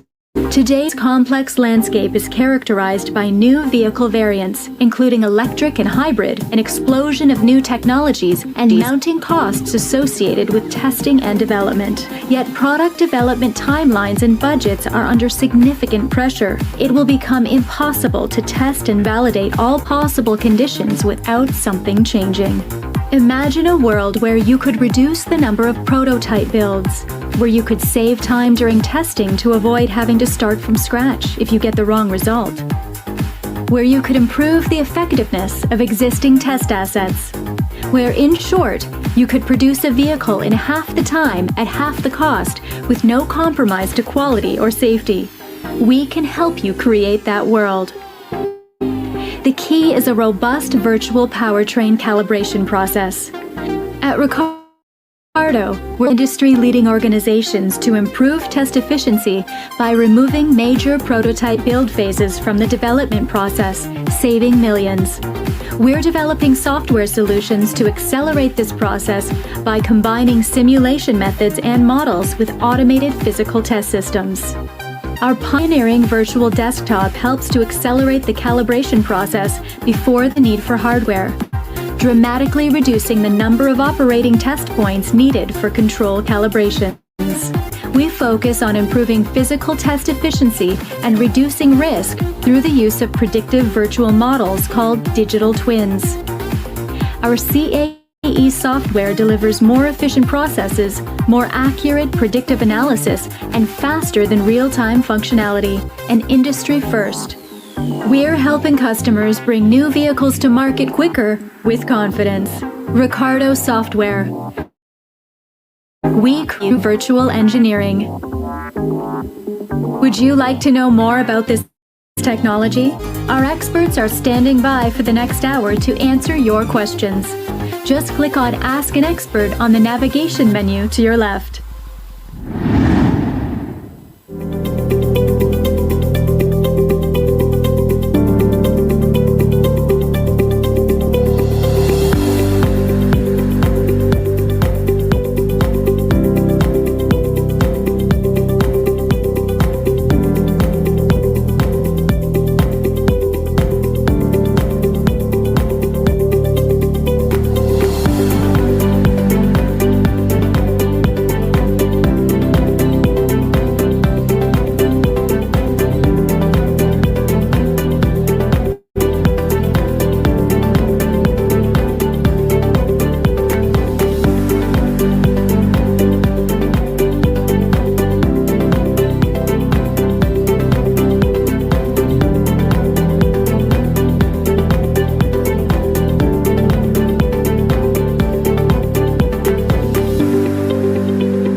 And now for our fourth and final panel of the day, digitization of product development. The convergence in connectivity, advanced simulation, and data activation are driving enhancements across the entire vehicle lifecycle. The panelists will discuss the broad spectrum of technology advancements and challenges in enabling the digitization of vehicle design, development, manufacturing, and enhanced operation. The panel will be moderated by Judy Curran, Head of Automotive Strategy for ANSYS, and will include John Bogema from Ford Motor Company, Mark LaPlante from Ricardo Software, Prashemik Tomchak from KX and First Derivatives, Trara Prokria from Edge Platforms, Microsoft, and Mike Gertie from PACCAR. With that, I'll send it over to Judy. Hello, my name is Judy Karn, and I manage the automotive strategy at ANSYS. I'm pleased to be moderating the panel this afternoon on the digitization of product development, with a specific focus on harnessing the power of the data. We are experiencing a convergence of many innovations, partners, and strategies to deliver the future of mobility, a cleaner mobility for a cleaner, greener future. Bridging the gap between ICE and fully electrified vehicles will not happen overnight and will require strategic investment partners in infrastructure and technology. Technology development for this future will require much greater collaboration between the OEs and the suppliers, along with those who are delivering the cloud and the infrastructure. No one can do it all. There will be much greater sharing of technology, models, and data. Specifically, the growth in software due to autonomy, connectivity, electrification, and these future mobility solutions will not only drive major changes to the electrical architecture of the underlying embedded systems in our vehicles, it will also require more partnerships to efficiently deliver the growing amount of software and partnerships to efficiently utilize the data. Data is the fuel that will help drive the convergence. It is estimated that a modern vehicle today generates over 25 gigabytes of data every hour. And this will increase tremendously to thousands of gigabytes per hour in an autonomous vehicle. And vehicle data is not just generated on the road. It originates along the entire value chain in design and development, through production, during the sale, and during the customer use. There is consensus among experts that companies with the capability to collect, intelligently link, and evaluate this data will be among the winners in this next phase of mobility. Today, we will discuss the requirements and the challenges in deploying these data-driven mobility solutions. I would like to welcome our panelists.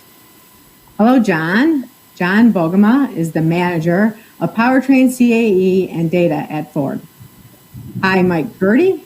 Mike is the Director of Advanced Research at Paycar. Welcome, Presmic.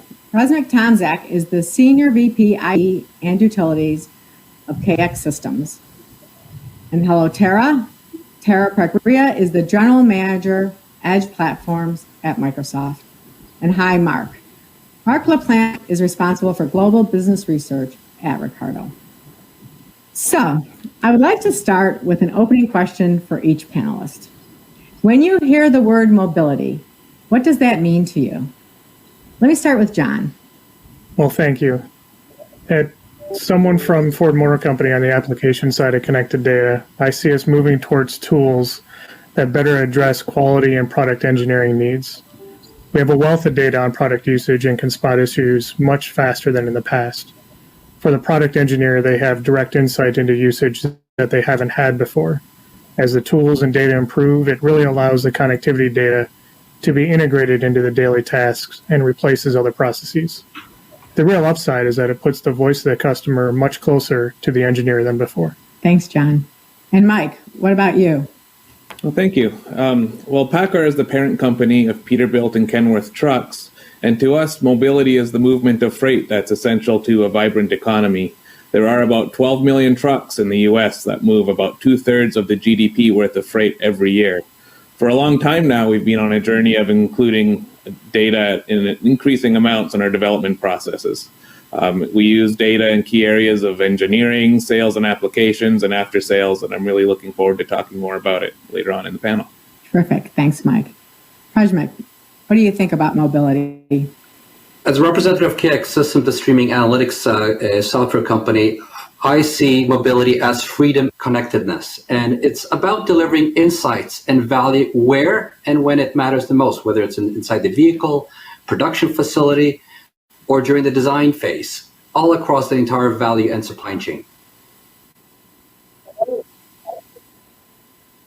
You know, I love that answer of framing mobility as freedom. I think of it very similarly. At Microsoft, this becomes the opportunity to really think about changing the space-time continuum in some ways in order to really foster creativity. So being able to move people and goods and services either digitally or physically in order to support collaboration and in order to support new value creation. And Mark, what do you think about mobility? When I hear the word mobility, I think of changes in consumer behaviors. Up to about a year ago, I was on a plane, probably 40 weeks out of the year. That would also require me to make use of rideshare an awful lot. That stopped abruptly about a year ago, and it certainly caused me to rethink mobility personally, and I'm sure millions of other people across the world have had to rethink it as well. And what we learn from this is that creates a lot of ambiguity in the mobility market, and the rules that govern mobility, that is, you need to go to an office to do your job, those rules have all changed. So when I hear the word mobility, I contemplate sort of the broader aspects of decisions people make, consumer behavior, and the modes of mobility that are available to them, and the choices they make along those lines. Great answers. Definitely can think about the importance of moving freight right now, and think about all that travel we don't do in traditional methods right now. So we've talked about now the range of depth around mobility. Now let's start talking more specifically about how OEMs view connectivity, the availability of the data, and the impact on the business. So John, let's start from a vehicle OEM perspective, the view of connectivity and the impact on the business. Yeah, I touched on this in the opening a bit, but that amount of data, really is transformative, right? That direct pipeline about, how a customer uses their vehicle in a mining operation versus how they use it as their daily commuter is really necessary to customize our applications and leverage those insights. And Mike, any more thoughts from PACCAR on the impact to the business, just at the highest level on absolutely. data?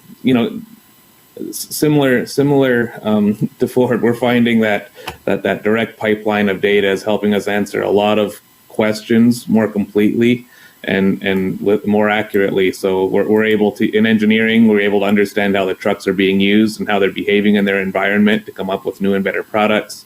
For sales and applications, we make custom trucks. Every truck is a different truck, custom spec by the customer, and we can use data to ensure the fleets get a truck that's configured just right for their applications.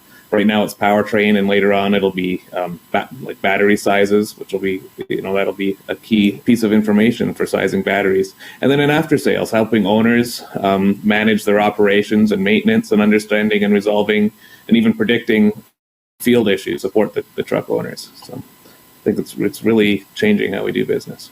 Let me get Rajbek to respond to that. You probably are seeing this across many OEMs and potentially even in racing.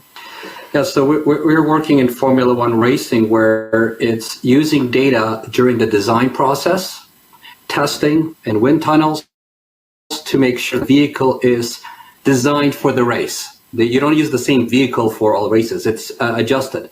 Then you take that during the race itself, providing information to the driver, and then input for the next race, so you can design and adjust the car to win. And in those cases, you've got time critical to perform the analytics fast enough on this massive data set that's coming out at you with a fire hose, so you can make those decisions fairly quickly.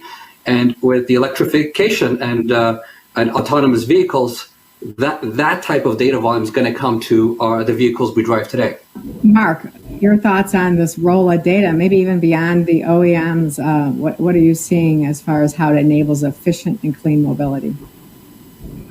Yeah, I think moving into this next era of mobility, I think over the next few years, we're going to see that the availability of data is structured in many ways. My background my engineering background started in the mining industry, where we were still using filing cabinets and so on back in the mid-1990s. As we moved to more digital means of gathering and analyzing data, we found that the availability of data, a lot of it still existed between the ears of the shop foreman, and to be able to bottle that knowledge in manageable form was really a key there. And so I'm seeing similar things when you look across the main stakeholders in mobility, be it the manufacturer, be it their dealer network, be it the owner operators of individual vehicles or fleets of vehicles. There's a great deal of available data, but each of those stakeholders knows more about their fleet or their assets than the other. And I think it's addressing that disparity or addressing that asymmetry is going to be key in the next few years. And Tara, any thoughts as you see data growing probably in all your customers at Microsoft, how it enables efficient and clean mobility? This is such a great question. And I think it's important to not treat data as a monolith and to really think about what are all the different inputs that need to go into an optimization problem. Scheduling and routing, especially in mobility, is a fantastic optimization problem. We have to think about the utilization of assets as one thing to optimize, the speed of delivery, the convenience, perhaps, especially if we're looking at multimodal modes of transportation. How many different handoffs is optimal. And also now, how do we make sure that the entire route or the entire schedule is efficient and clean? So for that, we have to start looking at what are the inputs and really making that optimization problem a little bit better. We used to think about weather as an input to perhaps traffic decisions or routing decisions. Well, now weather is going to be an input to battery optimization decisions just as much as some of the other areas that it's used for. So we'll have the data that's available, whether it's traffic data or weather data or vehicle data or multimodal scheduling data, and then also really think about which line of business applications or which consumer applications is that optimization function going to be feeding, and what's the feedback loop that we can create. All of these are going to be trade-offs.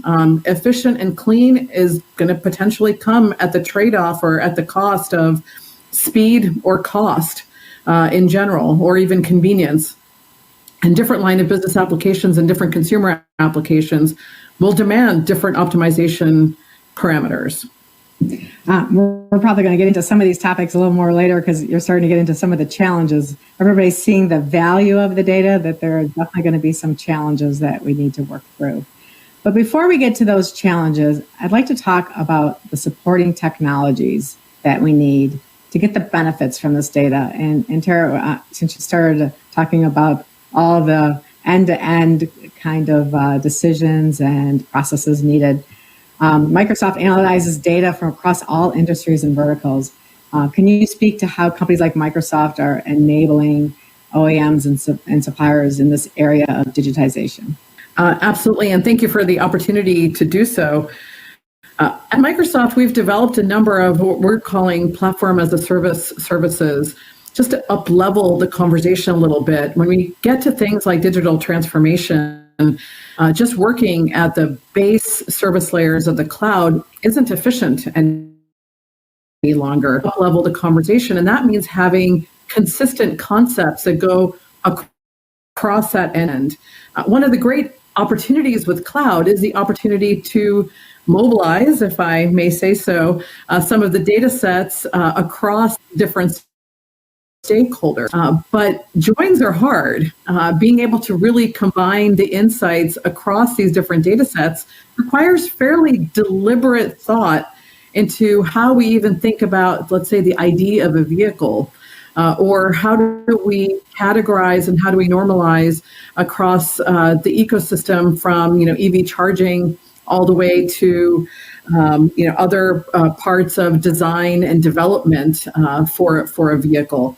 When we've thought about models before, it's been about the building of vehicles and perhaps with simulation and the opportunity to do what ifs and using data for all those things.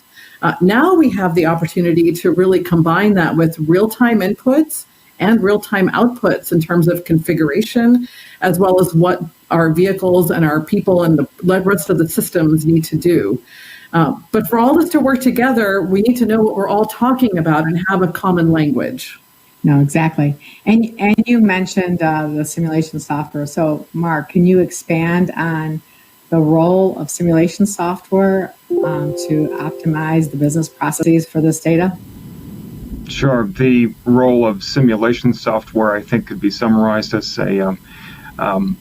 as things move into a virtualized environment, manufacturers are relying less and less on hardware, on physical prototypes, and as such, they're looking to make decisions, commitments a lot earlier in the design process. The trick, though, is the division of labor between what is digital and what is manual. That is the division of labor between the bits and the brains. There are a few things right now, believe it or not, that can be virtualized, and understanding what it is that what decisions and trade-offs the engineers are left to apply their judgment for, and then using the underlying technology to do what it's good at in terms of processing the data, making predictions and presenting that data so the humans can do what they're good at, and that is to think strategically and to apply their judgment. So I think as we enter into this next phase, especially with OEMs, including a great deal more variance in their programs, they're going to have a lot more trade-off analysis that needs to be done, and so the dependency on underlying technology is going to grow, and so that division of labor between the bits and the brains is going to be essential. Actually, that's a great lead on to my next question for Prosmic and engineering judgment. How do advancements in AI and machine learning and data analysis allow companies to use data to deliver better products and services and help those engineers? So maybe some context. So we now have a lot more data and data to represent our physical world. And this is data from sensors, higher frequency measurements, and most of this data is time series data. This data is essential to train our models about making predictions, detecting anomalies, and identifying new patterns.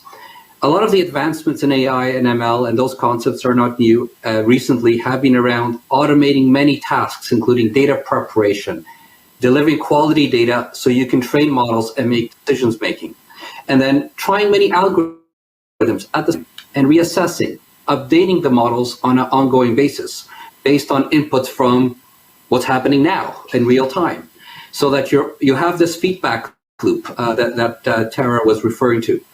And I still believe that we still need domain experts, and this is becoming much easier and more rewarding with technologies for streaming analytics and the AI ML tooling that's available. And we're already seeing this in the semiconductor industry, where you're detecting faults, anomalies in milliseconds so that your production quality is high. And then we're working in the telecommunications industry, where you've trained the model for detecting quality of service on your mobile phone from a cell tower before you actually have an issue, and you can take corrective action. But that requires a constant feedback loop, because whether you're a vehicle model for a vehicle running in Australia versus in northern Canada, their behaviors will be different. So you need that continuous feedback loop and retrain your models. Okay, so now that we've discussed this value of the data and the technologies to make the data available, let's start talking about the real value, where companies are seeing the absolute most value of data. So Mike, let me start with you. Maybe you could speak about the aftermarket sales opportunities that you're seeing at PACCAR. Every single one of our trucks that we build now is connected. We get data off every truck. And that's highly valuable in ensuring uptime. We strive for maximum uptime, and so with the data we have, in the past we've been able to investigate issues, see when issues are occurring, investigating them and getting them resolved. Now we're getting to the point where we're starting to try to predict when issues are going to happen, get them resolved before the customer has any issues impacting their operations. We also have the opportunity to proactively improve the product, just the performance of the product for the customer, making changes or suggesting product configurations that'll perform very well on their routes, and even to the point of helping our customers understand their driving habits and whether they're using the right trucks on the right routes. So yeah, there's a even when you get past the engineering phase, once you get into you've got the product rolled out, there's a ton of value you can provide to the customer by understanding how the truck is performing in their operations. John, can you speak about the vehicle predictive maintenance and what that means to Ford? Yeah, I mean, we operate in a little different market than PACCAR does. For our customers, obviously mass production, I'd love to build a unique vehicle for a unique customer, but we generally have to address all their needs. So when we're looking at it, we've got to first get the customer to buy in that they want to share the data with Ford and that we're going to use it responsibly, that we're able to have an algorithm paired with that data that's going to be effective and precise about notifying them of a potential issue, and that if we ask them to contact a dealership to have something replaced, that it's always about to fail, or that we're not wasting their time. We have to be again accurate on that and careful with that data. And I think the incremental value too, right, of knowing when there might be maintenance required and being able to route them to the dealerships. Yep, and just the increase in available mobility to the customer, right? At the end of the day, they're just they're trying to move from point A to point B, and providing that service to them of increased mobility is key. President, you talked a little bit about racing earlier, and I'm thinking value from this data. There might be some other examples that you see in racing or some of the other businesses that you support. Yeah, I'll expand on the racing and shift to some other businesses, but with Formula One racing, it is a microcosm. You have engineering, design, test, race, this feedback loop, and what's common across that, the data that's being collected is shared across the full life cycle. So the designers, the engineers, and the race car driver have access to the same information, and they can learn from it and make rapid adjustments through this full life cycle. So you get a better product at the end of the day, and win the race.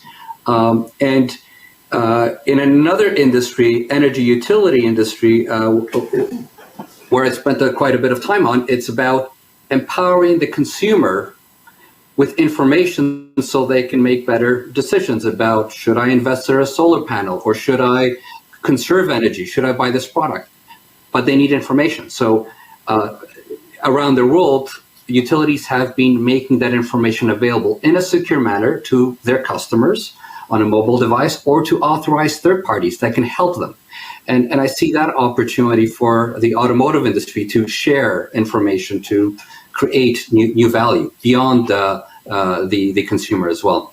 No, I agree completely. In my opening couple of sentences, the sharing of the data is something that will really prove valuable for the end-to-end product and service life. And that's something maybe we're not as good at yet, but it's something that we need to get better at, which is sharing among our businesses. So now I'd like to dive a little deeper into this value equation and explore this opportunity throughout the life cycle. So it's valuable in all these different businesses, but it's also valuable throughout the life cycle. So Tara, could you talk a little bit about the R&D and product development opportunities that you see for getting more value from the data? It's so interesting to have both Ford and PACCAR on this panel, because I think it really highlights the challenges and opportunities that come with thinking about the problem, if you will, from a total lifetime perspective. I think we have the opportunity to think about new business models that go and really cover the entire life cycle of ownership and perhaps ownership of vehicles, opportunities for better engagement, better convenience, better safety, better entertainment, and of course, better cost management across the entire life cycle of that vehicle, or for multiple vehicles in a fleet, or other ways of really slicing that problem. So as soon as you start to think about that total cost, and then you think about it over the entire lifetime, there are some really interesting opportunities for data, whether it's looking at insurance or looking at maintenance or looking at how to factor in different assets at different parts of a problem at different times, depending on how business needs really change. Mark, when we think about the work that you and your team do with your customers, any examples of the full value chain, potentially in R&D, but also maybe warranty maintenance? What are you finding value from that data?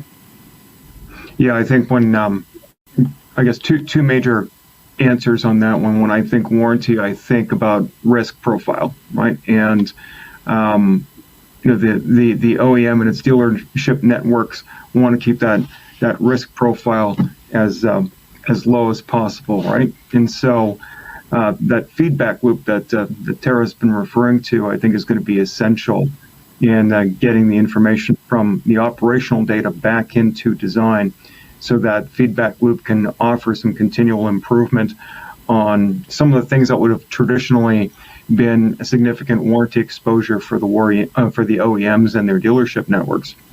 And when I think of maintenance, what we're seeing, what we're observing is that in the same way that when I worked involved in asset management, particularly in the power generation industry, they moved their base load generation from these lines that have been in place for many, many years, producing a lot of base load electricity.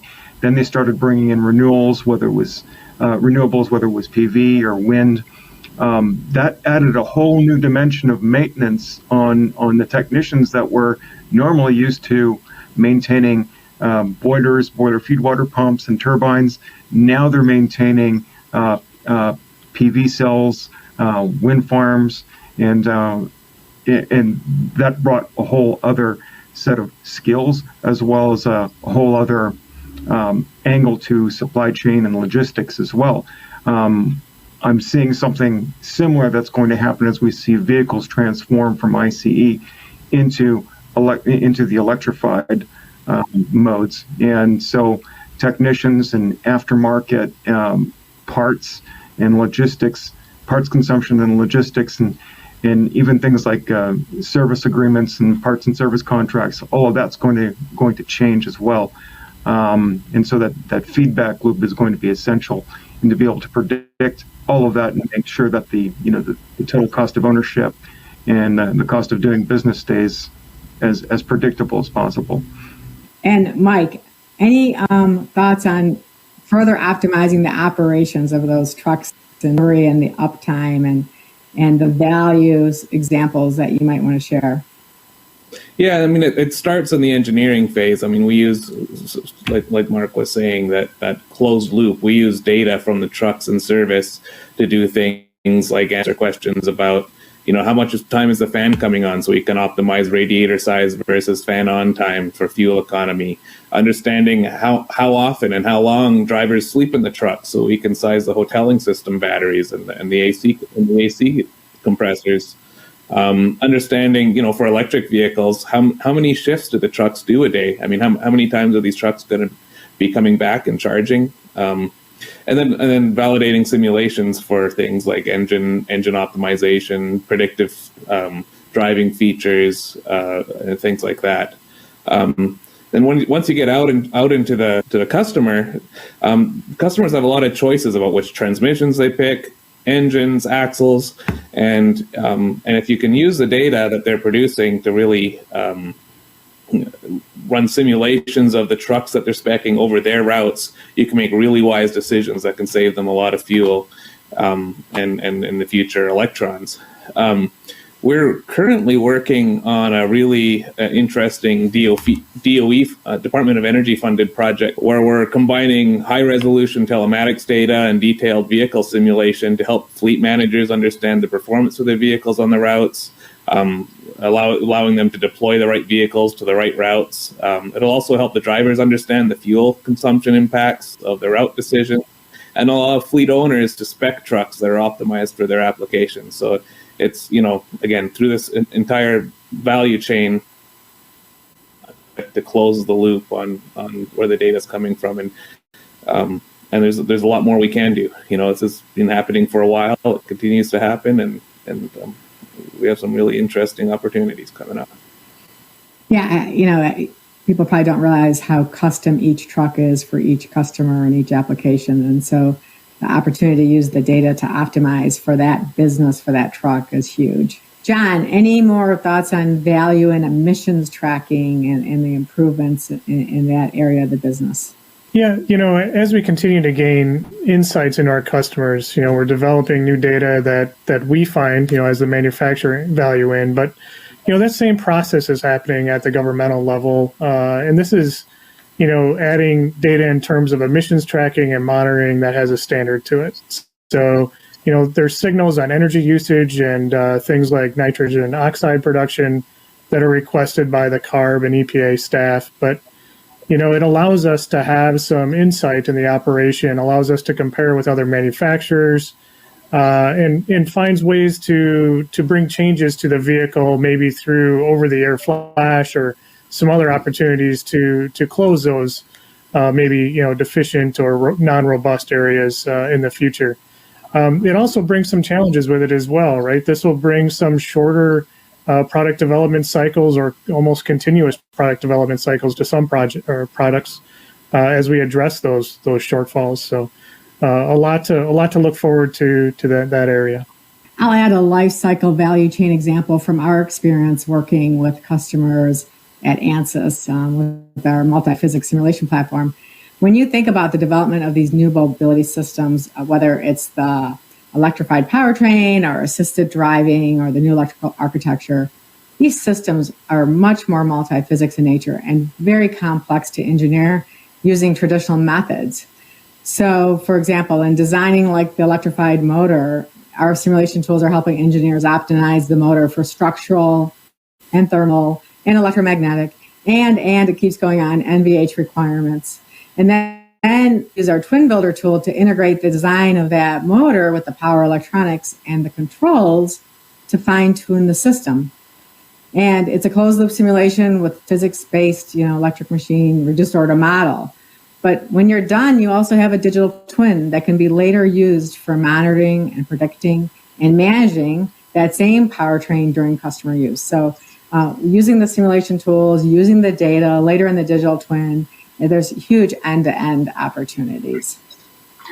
I just want to echo that, just building on your point that physics-based models are so important, where there was the hype that I can just train a machine learning model to replace an engineer or somebody who's managing a power system.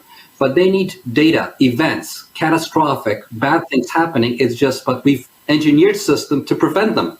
So right now, there's hype about someone that can run this without these physics-based systems, but I completely agree with you that we need to properly simulate physical world with those systems augmented by some machine learning training, but not the other way around.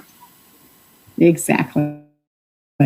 You started the conversation that I want to get into next, which is the challenges. So, these are complex systems. And so one of the challenges we have is how do we get pervasive simulation used by every engineer, trying to make these tools easier to use. And so that's just one of the challenges that we are working on so that every engineer can feel comfortable in this environment of simulation and digital twins. So let's go a little deeper on challenges. When you think about the challenges that need to be tackled for this industry to harness this power and benefit of the data, what are the challenges that come to mind first? So let me continue, Jemek, with you. What are your thoughts on the challenges?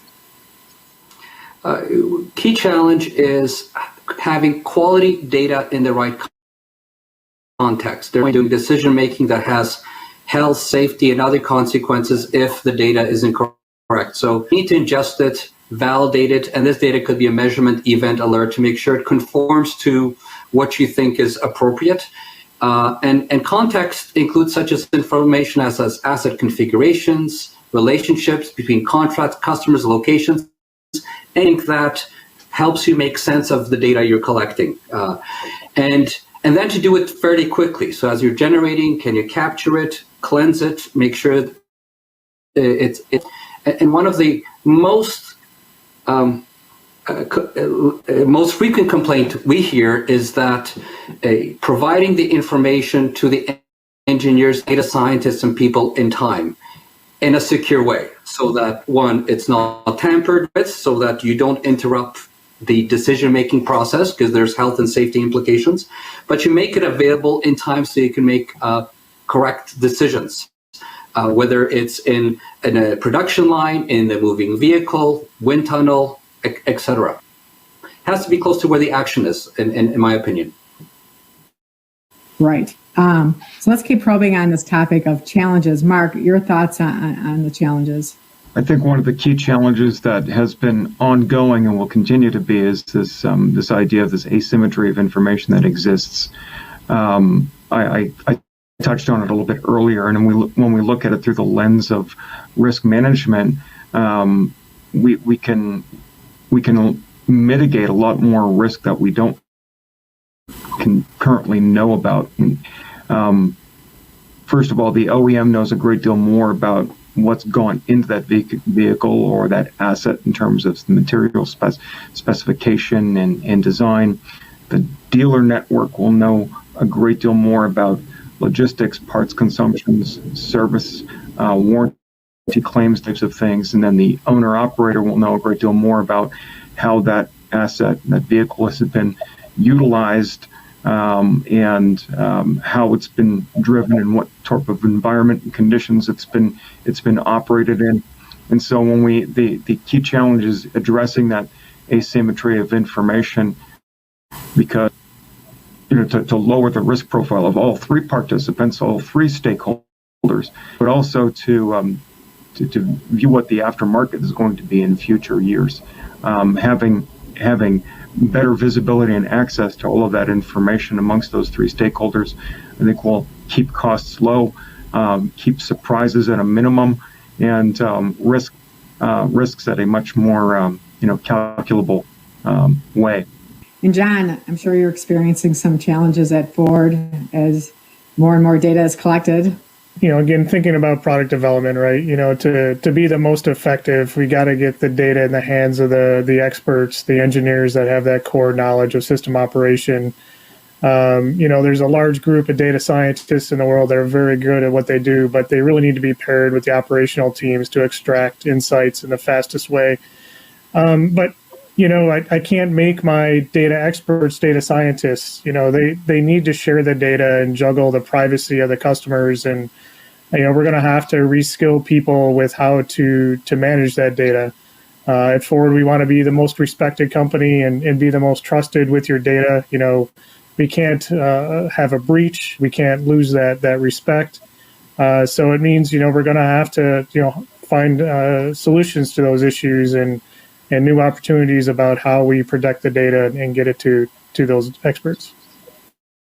And in your business, challenges that you're experiencing or your customers are experiencing? When I've really seen magic happen is when you've got high resolution data, a data scientist that can extract what's needed, and a subject matter expert that knows the system that's under study. And when you get those three together, you can have really amazing insights. But there's challenges on all three. High resolution data we only get on our test vehicles. Data costs money, and so I think it'll be nice when we can securely get higher resolution data that allows us to do sort of more detailed engineering on a larger number of trucks. On the data side, getting the experts, the tools, the systems readily available to quickly manipulate that data. And then on the subject matter side, training them to understand data, and connecting them with, there's sort of a new paradigm. There's a lot more information available, and just knowing that it's there and how to use it is a bit of a challenge. But once you get that done, you can really make really neat insights. Right. Agree with that. All right, Tara, what are you seeing on challenges on data from your business? I love the answers that I've heard so far, and I'd like to amplify a couple of them. Certainly that ability to be able to have high fidelity data with experts that understand what it represents, as well as with data scientists, absolutely, an amazing amount of magic can be unlocked.